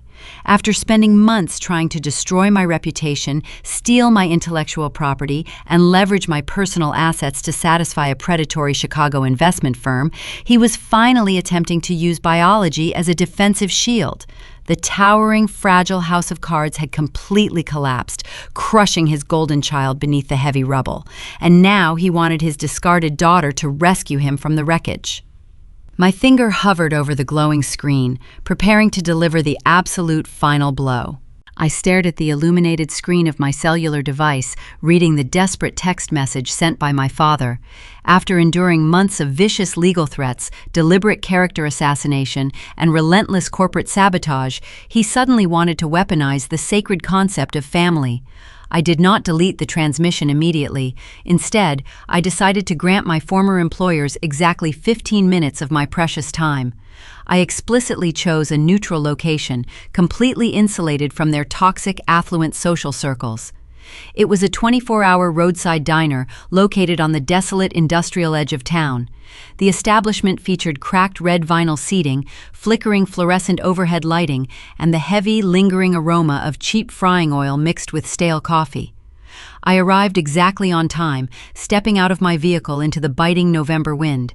I pulled my dark wool coat tightly around my shoulders and pushed through the heavy glass entrance doors.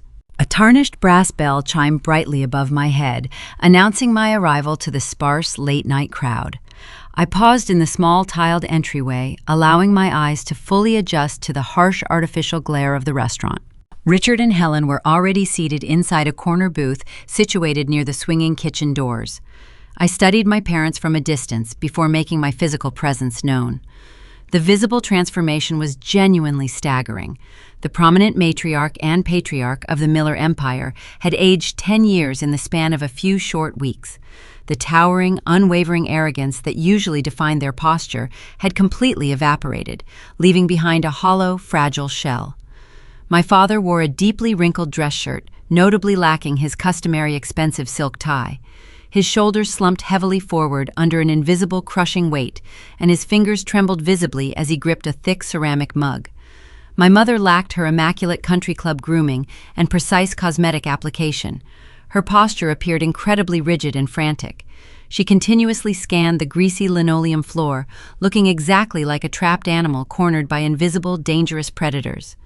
The catastrophic loss of the massive Sterling distribution account, combined with the sudden total labor strike, had finally shattered their grand illusions of invincibility.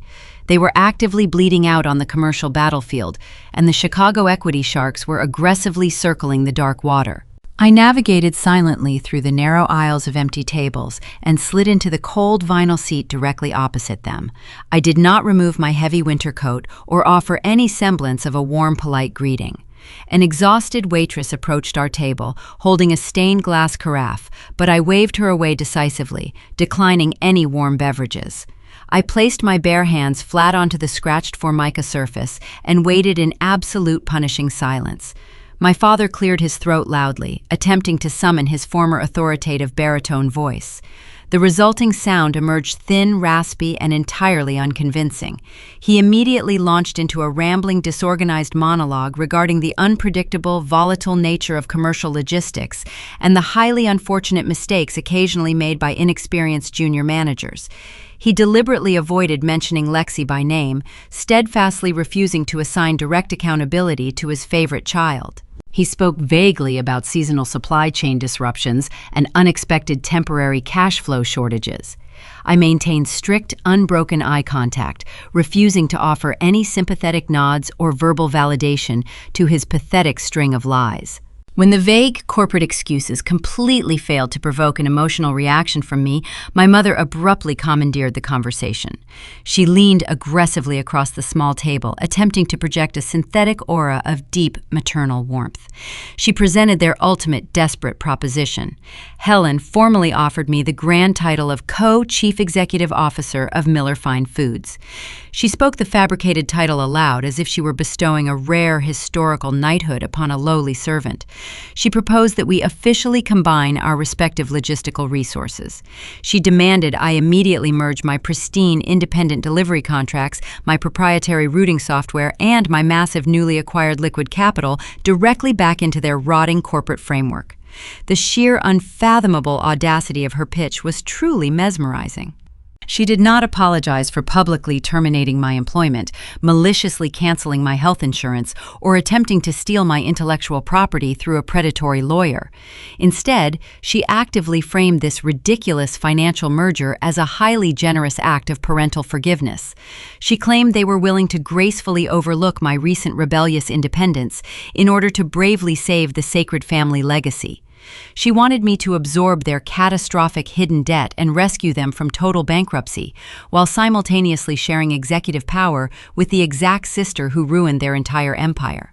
As she finished outlining this astonishingly delusional survival strategy, Helen reached across the sticky table surface. She extended her manicured fingers and gently tucked a stray strand of dark hair carefully behind my left ear.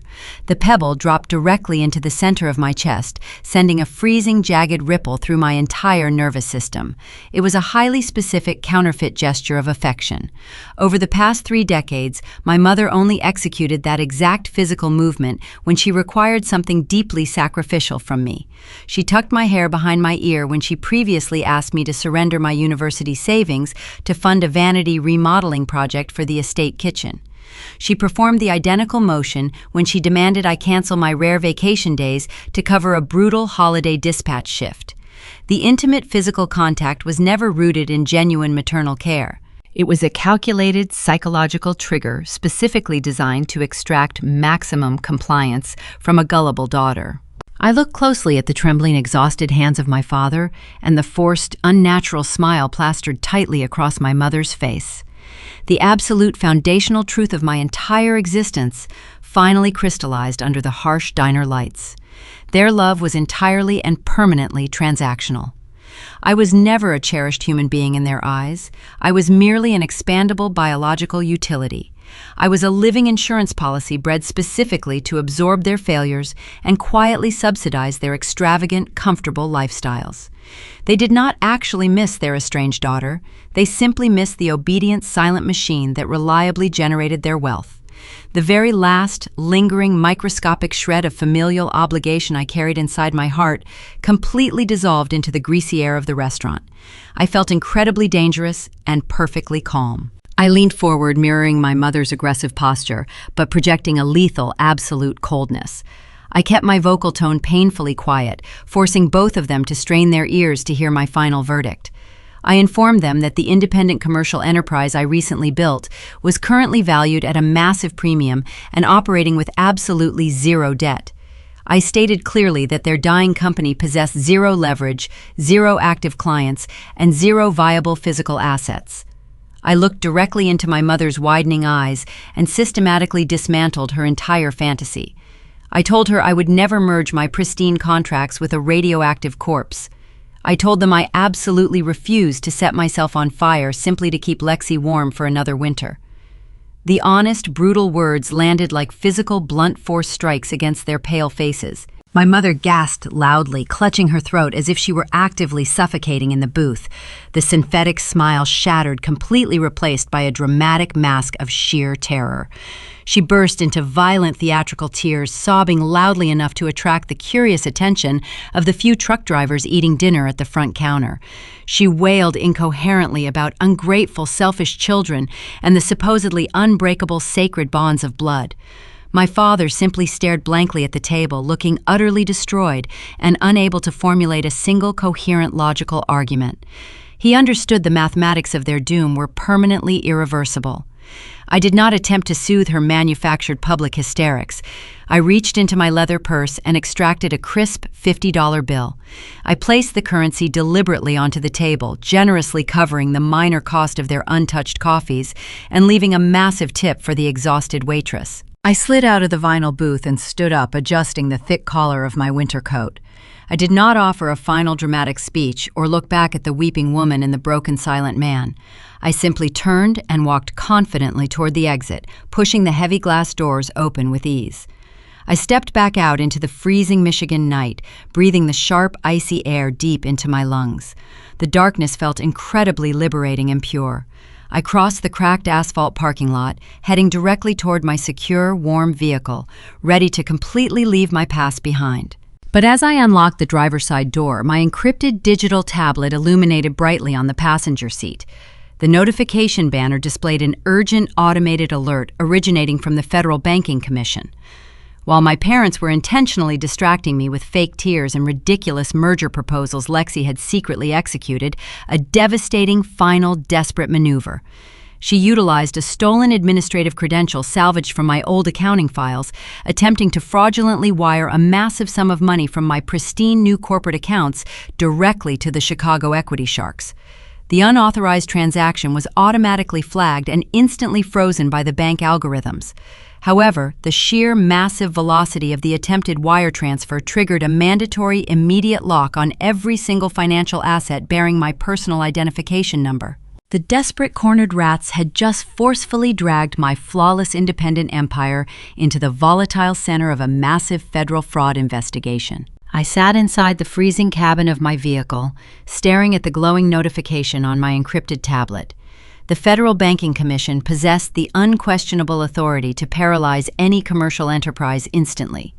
Lexi had deployed a stolen digital credential to initiate a staggering fraudulent wire transfer.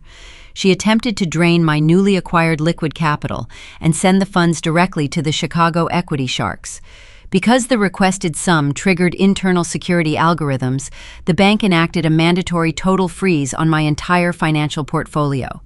My newly formed logistics empire was wholly locked. I could not purchase diesel fuel for my independent fleet. I could not process payroll for my veteran drivers. Julian Sterling expected flawless holiday distribution, and my trucks were scheduled to hit the interstate highways at dawn. If I did not unlock those accounts before sunrise, my business would suffocate and die. I started the engine and drove aggressively toward the downtown financial district. I initiated a secure conference call connecting my commercial banker David and my corporate attorney Thomas. The audio feed crackled softly through the vehicle speakers as I navigated the desolate midnight streets. I explained the catastrophic situation, detailing the unauthorized transaction and the resulting federal lock. David possessed high-level administrative access to the banking servers. He bypassed standard customer service protocols and dove directly into the raw back-end transaction logs. Thomas listened carefully, processing the legal ramifications of the attempted theft. He informed me that unauthorized access to a commercial banking network constituted a severe federal felony. The crime escalated dramatically because Lexi attempted to wire the stolen funds across state lines to a recognized predatory financial institution. David typed furiously on his keyboard. The sound of rapid keystrokes echoed through the digital connection. He needed to find the exact origin point of the fraudulent request to prove my innocence. My sister possessed a master's degree in marketing, but she lacked fundamental technical literacy. She wrongly assumed that utilizing my old stolen username would thoroughly mask her identity. She did not comprehend that modern banking systems record immense amounts of metadata. David isolated the Internet Protocol address used to initiate the transfer. He cross-referenced the numerical sequence with public utility records. Lexi did not execute the theft from a secure, anonymous location. She utilized the unencrypted wireless network located inside our parents' private estate. She left a glowing digital fingerprint pointing directly to her childhood bedroom. The mathematics of my survival were incredibly simple, but deeply brutal. Thomas explained the Federal Banking Commission required undeniable proof of external malicious activity to lift the total freeze. We could not simply submit a polite written complaint or wait for a standard internal review. The only legally recognized method to instantly unlock my corporate funds was to file a formal criminal affidavit with the Federal Bureau of Investigation. I had to officially accuse my biological sister of sprawling interstate wire fraud and identity theft. I pulled my sedan into the dark parking structure adjacent to the bank headquarters. I shifted the transmission into park and let the engine idle. I thought about the sheer terror my mother manufactured inside the diner just hours ago. I remembered the counterfeit gesture of affection and the transactional nature of their supposed love. I did not hesitate for another second. I gave Thomas the authorization to draft the criminal affidavit and submit the digital server logs to the federal authorities. I spent the next 4 hours sitting in a sterile conference room with David and Thomas, drinking bitter coffee and waiting for the bureaucratic machinery to process our strike. The sun slowly crested over the Grand Rapids skyline, painting the city in shades of pale orange and cold gray. At exactly 6 in the morning, the Federal Banking Commission reviewed the forensic evidence. They recognized the fraudulent nature of the wire transfer and immediately nullified the transaction. The heavy digital lock restricting my accounts vanished. My liquid capital was fully restored. I authorized the immediate release of funds to purchase thousands of gallons of diesel fuel. I watched my encrypted tablet as the global positioning chips inside my fleet began moving simultaneously. The critical Thanksgiving rollout proceeded flawlessly. My independent drivers hit the interstate highways carrying premium organic inventory while I firmly secured my financial fortress. The federal authorities moved with terrifying velocity. Wire fraud involving substantial sums of money and predatory equity firms triggers an immediate aggressive response from law enforcement. I did not drive back to my apartment to sleep. I drove my vehicle toward the affluent suburban neighborhood where I was raised. I parked my car 3 blocks away from my parents' estate, concealing my presence behind a thick row of towering pine trees. I watched the consequences of my sister's profound hubris unfold in real time. 3 dark armored vehicles belonging to the Federal Bureau arrived at the property. Heavily armed agents wearing tactical vests swarmed the pristine manicured lawn. They did not knock politely or request a convenient meeting. They breached the heavy oak front door and flooded the interior of the mansion. Through the large bay windows, I observed the chaotic scene playing out inside the luxurious living room. My mother was utterly hysterical, waving her arms frantically while agents systematically confiscated personal computers and digital tablets. My father stood frozen in the center of the room, looking entirely helpless as his carefully constructed illusion of wealth was violently dismantled by federal investigators. And then they brought Lexi outside. The golden child was not wearing designer sunglasses or projecting country club arrogance. She wore plain gray sweatpants, and her hands were heavily restrained behind her back with thick steel cuffs. Two stern agents escorted her down the wide brick driveway and placed her into the rear compartment of an armored vehicle. She attempted to manipulate the commercial freight industry, and she ultimately triggered her own devastating destruction. The doors slammed shut, echoing loudly across the quiet, affluent neighborhood. I watched the federal convoy drive away, carrying my sister toward a grim concrete holding cell. A strange sense of hollow vindication washed over my exhausted body. I had successfully defended my new enterprise and permanently neutralized the most dangerous internal threat. But the destruction of the Miller family was not entirely complete. My cellular phone vibrated, pulling my attention away from the raided estate.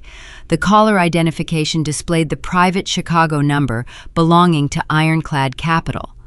The predatory equity firm possessed vast intelligence networks, and they had already received notification of the federal raid. The lead collection enforcer spoke with a terrifyingly calm voice. He informed me that because my parents were now actively implicated in a federal wire fraud investigation, Ironclad was executing the ultimate penalty clause hidden deep within their original loan contract. The Chicago Sharks realized their secret money laundering operation disguised as an executive salary was exposed. They needed to immediately sever all ties with the toxic Miller family and extract their remaining capital before federal prosecutors froze the entire estate. The enforcer stated that Ironclad Capital was bypassing standard foreclosure procedures. They utilized a ruthless, expedited commercial legal mechanism. The entire family business, the sprawling warehouse, the rotting inventory, and the massive private estate were scheduled for a binding public liquidation auction. The event would occur exactly 48 hours after the Thanksgiving holiday. The enforcer abruptly disconnected the call, leaving me listening to the dead silence of the cellular network.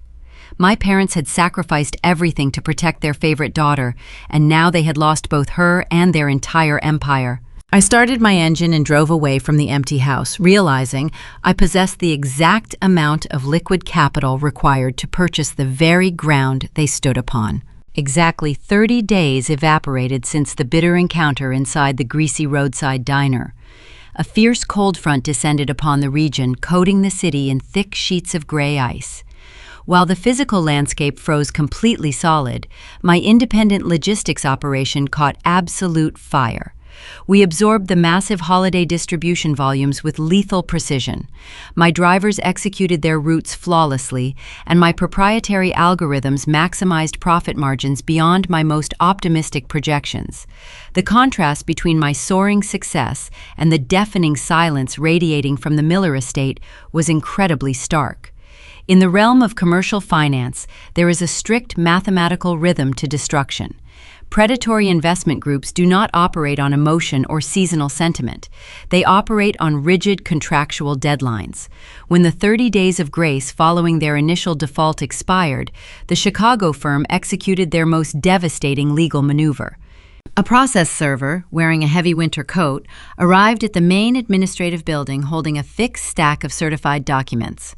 He bypassed the empty reception desk and taped the papers directly onto the glass office door.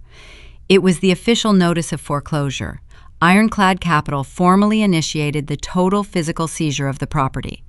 The legal injunction specifically targeted the massive refrigerated warehouse, the aging fleet of delivery trucks, and every single piece of remaining commercial equipment. The Millers possessed absolutely zero incoming revenue to satisfy the missed payments. They lacked any viable clients to demonstrate future earning potential to a judge. Furthermore, because their previous aggressive attorney abandoned them, they possessed absolutely no legal standing to fight the injunction in a courtroom. A court-appointed receiver arrived the following morning, accompanied by a private security detail and a team of forensic accountants. They acted swiftly and mercilessly. The receiver systematically inventoried every pallet of abandoned produce, every forklift, and every desktop computer. They stripped the remaining dignity from the building. Heavy steel chains were wrapped tightly around the loading dock gates. The locks were permanently changed. The family legacy was officially chained shut. The true horror of their situation ran much deeper than losing a commercial building. I sat in my warm, comfortable office reviewing public property records through a secure county database. When my father originally secured the massive influx of cash to satisfy the disastrous European debts accumulated by my sister, he encountered a severe valuation gap. The aging warehouse simply did not hold enough inherent equity to cover the exorbitant sum he borrowed. To bridge that massive financial canyon, my parents made a fatal, incredibly foolish decision. They pledged their private luxury estate as secondary collateral. They tied their personal sanctuary directly to the toxic corporate loan. If the commercial liquidation failed to satisfy the principal amount, plus the staggering predatory interest rates Ironclad possessed, the absolute legal right to seize the family residence, they were trapped inside a cage built entirely by their own arrogance. Richard and Helen sat in their lavish living room, surrounded by expensive imported furniture, watching the enterprise they violently stole from me slip rapidly into hostile receivership. The protective walls of their affluent lifestyle were crumbling. Catastrophic personal bankruptcy was no longer a theoretical threat floating in the distance. It was an impending certainty rushing toward them. Lexi was noticeably absent from the entire defensive effort. Her previous manufactured bravado vanished completely when the reality of potential homelessness loomed. She caused the fatal wound, but contributed absolutely nothing to the survival strategy. This terrifying reality manifested digitally. My cellular phone became a daily repository for my father's mounting panic. Richard began leaving lengthy, pathetic voicemails. I routed his specific contact number directly to an automated recording system. I would sit at my polished desk, drinking hot green tea and listening to his deteriorating voice through a high-fidelity speaker. He completely abandoned his previous authoritative tone. He begged me to contact my commercial banker immediately. He pleaded with me to utilize my newly acquired liquid capital to purchase the toxic debt directly from the Chicago firm. To understand Richard, you must recognize his fundamental belief in inherent hierarchy. He always assumed he could command total obedience from his subordinates. He viewed me strictly as a permanent subordinate. Hearing him verbally grovel shattered the final lingering illusion of his power. He actually believed I would jeopardize my thriving, secure enterprise to save the luxury home he purchased while paying me a substandard wage for a decade.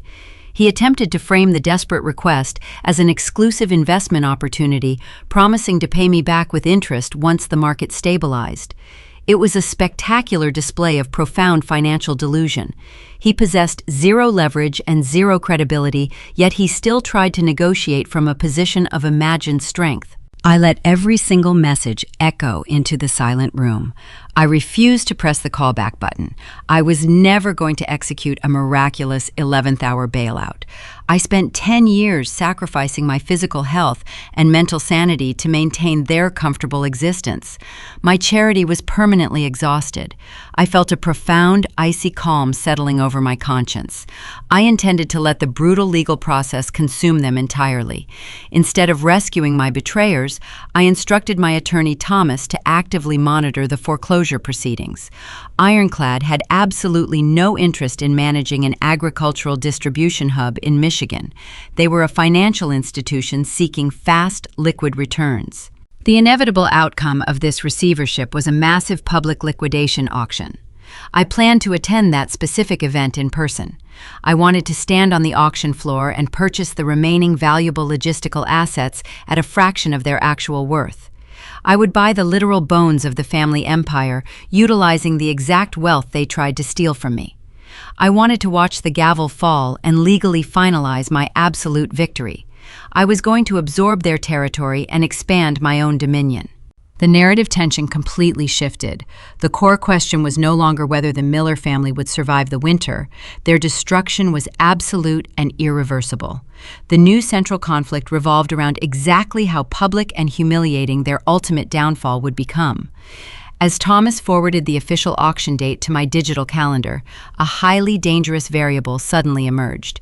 He uncovered a secondary corporate entity quietly registering for the same bidding event.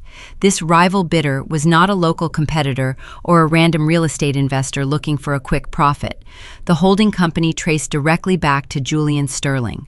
Julian built his premium grocery empire by vertically integrating his supply chain. He did not simply want to rent delivery trucks forever. He possessed a ruthless appetite for physical real estate and total control. If he purchased the Miller warehouse out from under me, he could potentially cut my independent firm out of the equation entirely. He could turn my greatest victory into a sudden existential threat. My largest client and primary benefactor was secretly preparing to bid against me for the exact same territory, proving that, in the American corporate landscape, loyalty only lasts until the next profitable opportunity arises. The annual Great Lakes Food and Beverage Expo is the undisputed crown jewel of the Midwestern agricultural commerce circuit. Held inside a sprawling metallic convention center in downtown Detroit, the event serves as a glittering arena where regional fortunes are either miraculously forged or brutally dismantled. Massive crystalline chandeliers hang from vaulted ceilings, casting a warm golden glow over thousands of industry professionals. For 3 consecutive days, the massive exhibition floor transforms into a relentless theater of high-level networking. Corporate buyers negotiate multi-million-dollar supply contracts over plates of seared scallops and flutes of imported champagne. I arrived at the grand closing gala wearing a perfectly tailored emerald green evening gown. I moved through the crowded ballroom with a profound sense of absolute untouchable calm. My independent logistics firm was officially the most profitable new enterprise in the room. I held an impenetrable fortress of lucrative delivery contracts and possessed zero corporate debt. My presence commanded immediate respect from the exact same corporate executives who once actively ignored me. Despite their catastrophic public collapse, my family somehow managed to secure entry to the exclusive event. I spotted them lingering near the perimeter of a towering ice sculpture positioned by the primary cocktail bar. Their mere presence in the room defied all logical financial boundaries. The Chicago equity sharks had successfully foreclosed on their commercial warehouse, and federal investigators were actively building a massive criminal indictment against them. Yet they refused to surrender their grand illusion. I understood exactly how they managed to attend. Helen Miller possessed a pathological addiction to her perceived social standing. She viewed high society as her fundamental oxygen. To maintain the fragile facade of wealth, she undoubtedly liquidated her remaining retirement accounts simply to purchase the expensive gala tickets and secure a luxury hotel suite. They were standing on the absolute precipice of personal bankruptcy, actively drowning in debt, but pretending they were still affluent royalty. Lexi stood between our parents, holding a crystal martini glass. Her presence was even more astounding than my mother's desperate social climbing. Just a few short weeks ago, heavily armed federal agents physically dragged Lexi from the family estate and placed her in the back of an armored vehicle for committing aggressive interstate wire fraud. In the American justice system, white-collar criminals are frequently granted pretrial release if they can produce substantial collateral. Richard and Helen clearly leveraged the remaining fractional equity of their endangered private residence to secure a massive federal bail bond for their golden child. Lexi wore a shimmering silver dress, attempting to project an aura of playful innocence. She constantly scanned the crowd, desperately trying to lock eyes with wealthy investors, hoping her manufactured charm could somehow manifest a miraculous financial rescue package. She remained completely detached from the devastating reality of her impending federal trial. The low hum of 1,000 simultaneous conversations began to fade as the primary ballroom lights slowly dimmed. A powerful spotlight illuminated the massive central stage, signaling the commencement of the keynote address. The crowd shifted their collective attention toward the podium. Julian Sterling walked confidently across the elevated platform, wearing a sharp charcoal tuxedo. As the reigning titan of the regional grocery industry, Julian possessed the absolute authority to dictate market trends and crown new commercial victors. The room fell into a deep, expectant silence. Julian adjusted the microphone and began speaking about the extreme volatility of the modern supply chain. He detailed the brutal challenges presented by unexpected winter storms, aggressive private equity predators, and widespread labor shortages. From my vantage point near the center of the room, I watched my parents' physical reaction to the speech. Richard and Helen actually began leaning forward in their seats. Their delusional arrogance was truly boundless. Because they had operated a Midwestern agricultural business for 3 decades, they genuinely believed Julian was preparing to offer them a prestigious lifetime achievement acknowledgement. They believed he was going to publicly validate their supposed legacy and perhaps announce a generous corporate bailout to save their dying warehouse. Helen subtly adjusted her expensive pearl necklace, preparing to stand and accept the applause of 500 industry peers. Richard placed a comforting hand on her shoulder, projecting the image of a seasoned, resilient patriarch who successfully weathered a temporary financial storm. Julian did not offer them a lifeline. He gripped the edges of the wooden podium and shifted his intense gaze directly toward my table. He spoke with a clear, resonant voice that echoed perfectly through the massive acoustic space. Julian announced that during the chaotic Thanksgiving crisis, his entire corporate inventory was pushed to the absolute brink of total biological ruin. He explicitly stated that standard logistics providers failed completely. He then called my name. He directed the spotlight to illuminate my position in the crowd. Julian publicly praised my newly formed independent company for executing a flawless emergency rollout under impossible pressure. He credited my proprietary routing algorithms and my highly disciplined veteran drivers for single-handedly saving the regional holiday supply chain. The entire ballroom erupted into genuine, thunderous applause. I offered a slight respectful nod toward the stage, feeling the heavy, undeniable weight of total professional validation. The praise was incredibly satisfying, but Julian was not finished speaking. He raised a hand to quiet the applause and proceeded to deliver the ultimate devastating payoff. He transitioned his speech to address the vital importance of physical infrastructure.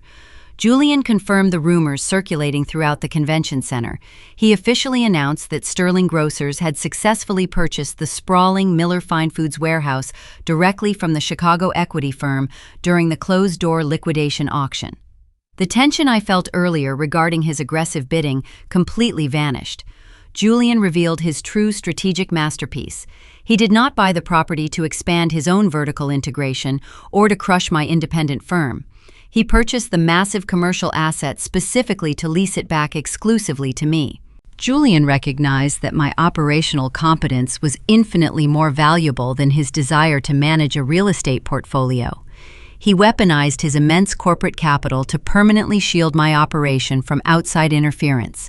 He announced a 10-year ironclad leasing agreement, guaranteeing my trucks would operate out of the upgraded facility. In a single brilliant maneuver, Julian transformed my childhood prison into my permanent, undisputed kingdom. The commercial territory my parents violently stole from me was legally and officially returned under my absolute control. The realization of total defeat finally penetrated the thick delusional armor surrounding the Miller family. The pebble dropped with catastrophic force near the edge of the room. Lexi completely lost her fragile grip on reality. The spoiled golden child who always manipulated every narrative to serve her own ego could not process the sight of my absolute public triumph. She slammed her crystal martini glass down onto the polished marble surface of the cocktail bar, shattering the fragile stem completely. Lexi threw a literal physical tantrum in the middle of the elegant ballroom. She began stomping her designer heels against the carpeted floor, screaming at the top of her lungs. Her voice was shrill and entirely unhinged, cutting through the dignified silence of the gala like a jagged knife. Lexi pointed a trembling manicured finger toward the stage and loudly accused Julian Sterling of extreme personal bias. She shrieked that the corporate acquisition was completely illegal. She demanded that the convention organizers immediately disqualify my company from operating the warehouse. She yelled that I was a vindictive thief who ruined her European lifestyle brand and destroyed our father's health. Her chaotic screaming fit was not merely embarrassing, it was a terrifying display of profound psychological collapse. The polished, elegant mask slipped away completely, revealing a terrified, incompetent child throwing a desperate fit because the universe finally refused to bend to her demands. The reaction from the audience was immediate and merciless. 500 elite industry professionals did not offer sympathy or concern. They simply stared at the screaming woman in absolute stunned silence. Corporate buyers turned their backs.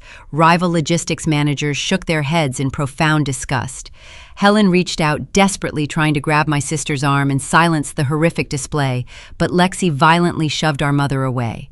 The physical altercation triggered the immediate deployment of the convention center security team. 4 large men, wearing dark professional suits, approached the cocktail bar, moving with swift, decisive authority. They did not negotiate with my unhinged sister or offer polite warnings. They smoothly and firmly grasped Lexi by her upper arms, forcibly lifting her off the carpeted floor. Richard attempted to intervene, but a seasoned guard stepped directly into his path, projecting a silent, undeniable threat of physical escalation. My father froze completely, surrendering to the overwhelming humiliation. The security team silently escorted my screaming, thrashing sister directly toward the glowing red exit signs. Richard and Helen were forced to walk closely behind her, trailing in her chaotic wake like defeated prisoners of war. They executed a devastating walk of shame, traversing the entire length of the grand ballroom under the harsh, judgmental gaze of the exact audience Helen worshipped her entire life. Every single person my mother ever tried to impress through her country club gossip and manufactured charity events watched her family get forcefully ejected like common vagrants. The social standing she ruthlessly sacrificed me to protect was completely and irreparably destroyed in a matter of seconds. I stood in the center of the room, surrounded by the warm applause of my new industry peers, watching the heavy wooden exit doors swing shut behind them. I had reclaimed my proprietary software, built an untouchable corporate fortress, and secured the massive physical warehouse. The victory was absolute and undeniable. But as the gala transitioned back into a celebration of music and clinking glasses, Julian walked down from the stage and approached my table. He handed me a heavy brass keyring containing the master access keys to my new facility. He smiled warmly, but his eyes conveyed a sharp, serious warning. He leaned in close and informed me that while the warehouse was fully secured, the federal authorities had just filed a superseding indictment regarding my sister's massive wire fraud. The federal prosecutors were no longer just targeting Lexi. They possessed hard forensic evidence proving my parents actively authorized the illegal transfer to save their estate. My absolute triumph was secured, but the final terrifying collapse of the Miller family was just entering its most dangerous phase. Exactly 6 months dissolved into the warm Michigan spring following the catastrophic destruction of my family at the Industry Gala in Detroit. The bitter, freezing ice that once coated the region finally melted away, replaced by a vibrant and relentless season of growth. The transition of the weather perfectly mirrored the dramatic evolution of my professional reality. The dust from the explosive federal indictments had finally settled across the commercial landscape. The justice system operated with a slow but utterly merciless grinding efficiency. Lexi was currently residing in a federal minimum security correctional facility, serving a mandatory sentence for aggressive interstate wire fraud and criminal conspiracy. Because the prosecution possessed overwhelming forensic evidence proving my parents actively authorized the illegal transfer of funds, Richard and Helen were entirely stripped of their remaining assets to pay staggering restitution fines. Their luxurious private estate was seized and sold at public auction. The country club memberships were permanently revoked. The manufactured social standing my mother prioritized above her own daughter's existence was completely obliterated. They were currently living in a cramped, rented apartment on the far industrial outskirts of the city, learning the brutal mathematics of survival they once forced upon me. Today was my official move-in day at the sprawling commercial distribution center. I parked my newly purchased luxury sedan in the exact reserved concrete space my father occupied for 3 decades. I stepped out of the vehicle and breathed the crisp morning air deep into my lungs.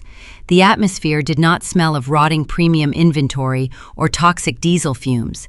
It smelled of fresh industrial asphalt and heavy-duty cleaning solvents.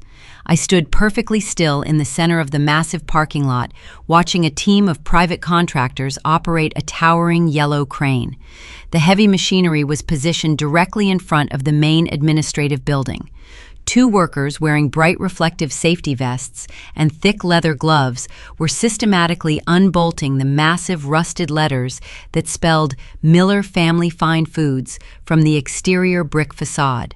I watched with profound, silent satisfaction as the heavy steel bolts snapped under the pressure of industrial power tools. The old letters were lowered unceremoniously onto the rough concrete surface of the parking lot, clanking loudly as they hit the ground. The physical removal of the signage represented the absolute permanent erasure of their fraudulent legacy. The workers immediately began hoisting the sleek, modern logo of my own independent logistics enterprise into the empty space. The new lettering was crafted from polished silver and deep sapphire blue, reflecting the bright morning sunlight with pristine clarity. The towering crane secured the new identity directly into the ancient brick, securing my permanent, absolute dominance over the regional supply chain. Julian Sterling had honored his corporate word, executing the 10-year ironclad lease agreement with zero hesitation. I was no longer a frantic startup operating out of a temporary leased hub. I was the undisputed anchor of the Midwestern agricultural market. I walked past the construction crew and pulled open the heavy glass entrance doors of the main administrative lobby. The interior space was completely transformed. During the suffocating reign of my parents, the lobby was a tense, miserable environment filled with terrified employees and failing equipment. Now the expansive room hummed with bright, energetic efficiency. I had rehired every single veteran warehouse worker and seasoned loading dock manager who walked off the job during the Thanksgiving crisis.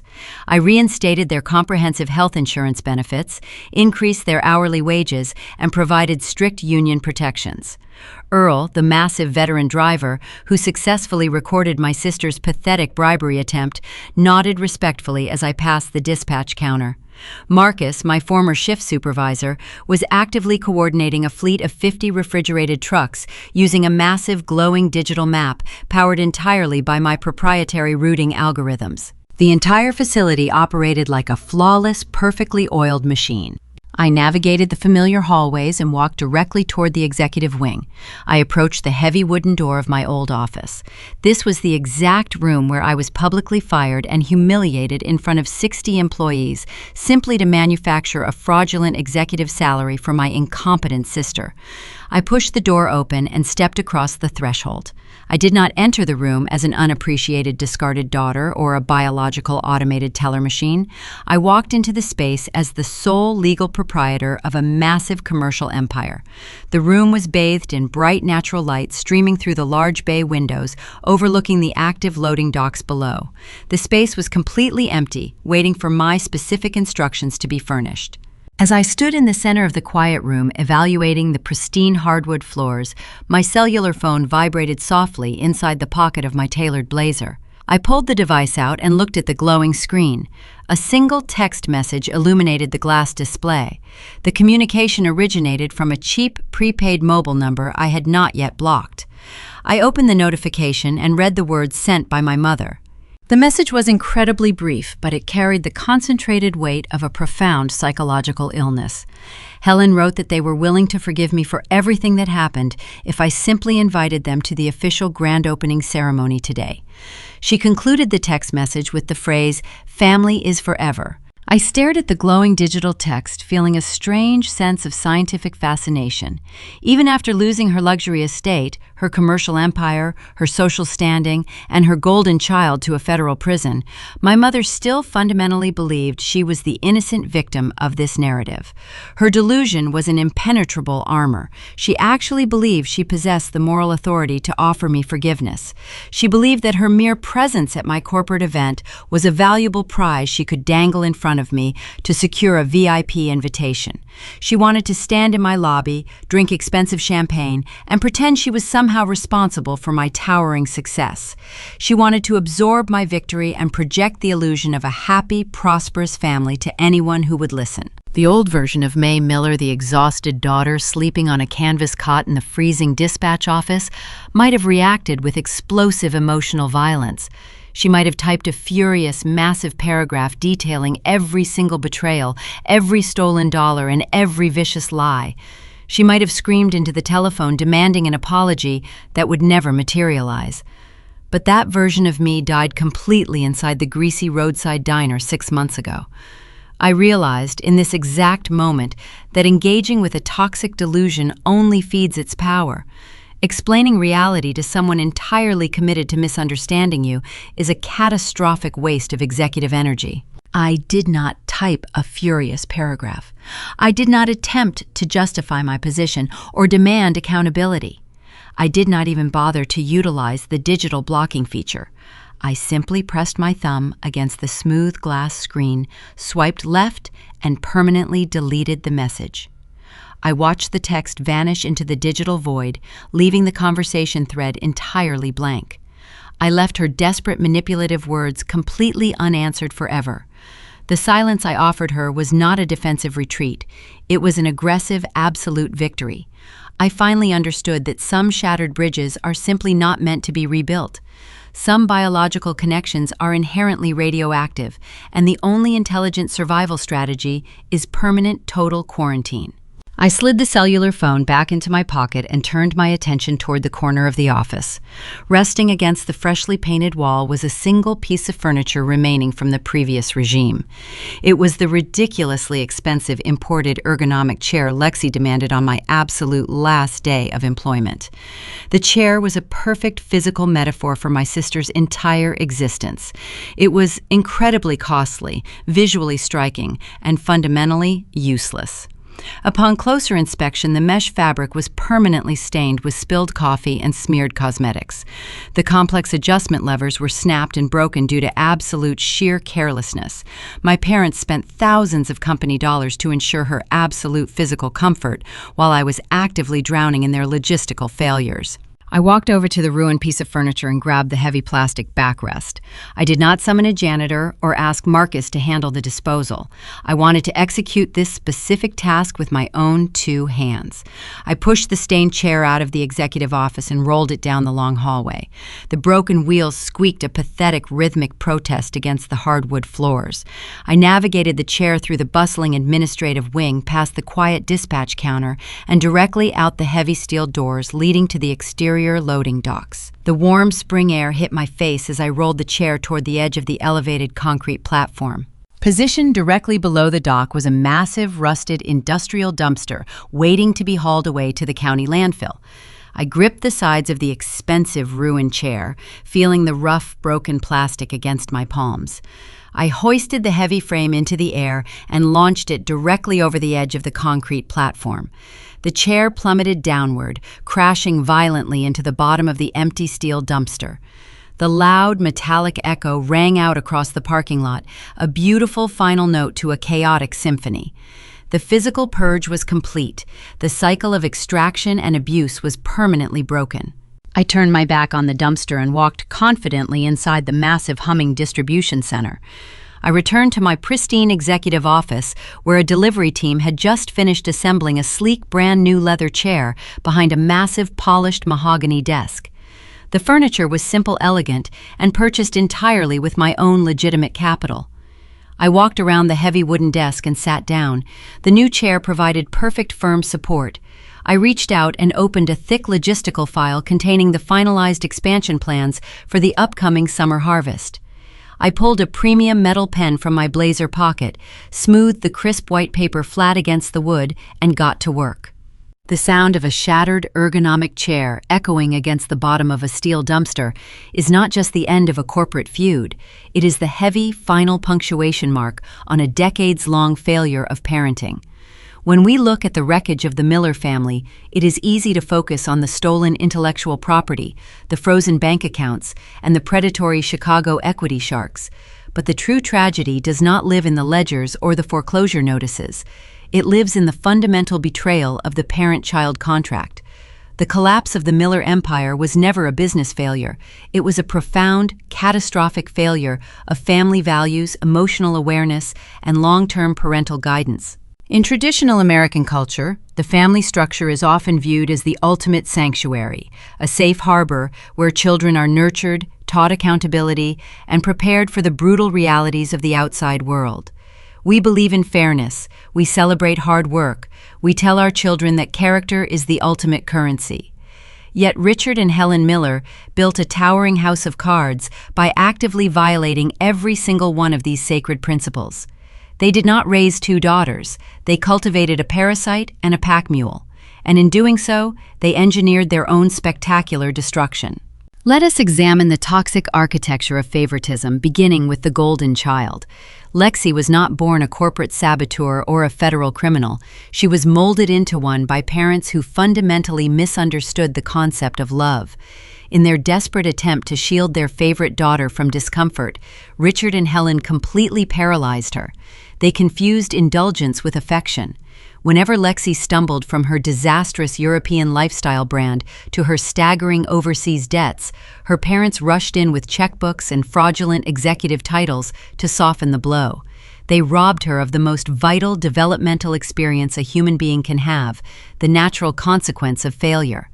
When we protect our children from their own mistakes, we do not make them safe. We make them incredibly dangerous. True family responsibility requires the agonizing discipline to let your child fall so they can learn the biomechanics of standing back up. Because Lexi was never forced to carry the weight of her own actions, she developed a lethal, unearned arrogance. She believed she could bribe a veteran truck driver with a handful of cash. She believed she could execute massive interstate wire fraud without leaving a digital footprint. Her parents built a protective bubble of delusion around her, completely failing to prepare her for an American society that eventually demands competence over country club charm. When the real world finally pierced that bubble, it did not just pop, it detonated, taking the entire family legacy with it. On the opposite end of this deeply broken spectrum stood May. If Lexi was the victim of toxic indulgence, May was the casualty of conditional, transactional love. The Millers viewed their younger daughter not as a human being requiring emotional support, but as a biological utility. They extracted her labor, her youth, and her brilliant logistical mind, rewarding her 80-hour work weeks with a canvas cot in a freezing dispatch office. They committed the ultimate sin of parenting. They made their love contingent upon her usefulness. Raising children with emotional awareness means recognizing their inherent worth simply because they exist, not because they can subsidize your lifestyle. Fairness is the bedrock of trust within a traditional family structure. When a child senses that the rules are rigged, when they realize their sweat is merely financing the luxurious irresponsibility of a sibling, a deep, permanent rot sets into the foundation of the relationship. The moment Helen reached across that diner table to tuck a strand of hair behind May's ear, the counterfeit nature of their bond was permanently exposed. Children possess a terrifyingly accurate radar for authenticity. You cannot fake emotional connection when your hands are simultaneously reaching for their wallet. Honesty in parenting is not just about telling the truth. It is about acting with absolute transparent integrity.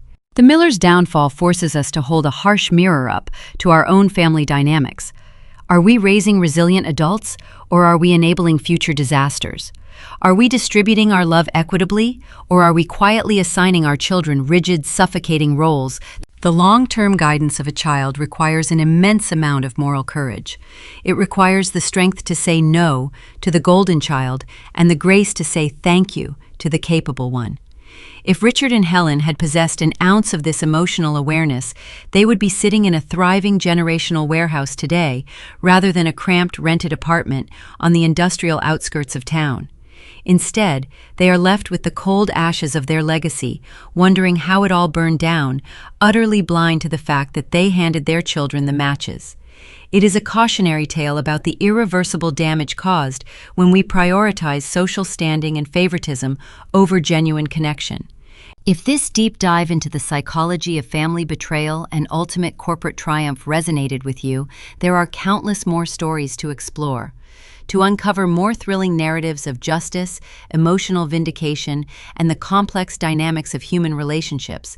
Be sure to follow the channel Morning Revenge. We bring you the most compelling tales of those who refuse to be broken, updating regularly with stories that will keep you on the edge of your seat. Subscribe and join a community that understands the true cost of loyalty and the sweet taste of hard-earned justice. As the new silver logo gleams on the side of that massive brick warehouse, we are left to ponder the silent, empty spaces in our own lives. We all sit in chairs built by our past, surrounded by the invisible architecture of the families that raised us. Sometimes the bravest thing a person can do is recognize that the foundation is irreparably cracked. You look at the people you share blood with, the ones who were supposed to guide you, and you realize they are speaking a language of love you can no longer translate. The phone screen goes dark, the text message remains unanswered, and as you step out into the crisp, uncertain air of a new season, you have to wonder, when you finally stop carrying the weight of their expectations, who will you become in the silence that follows?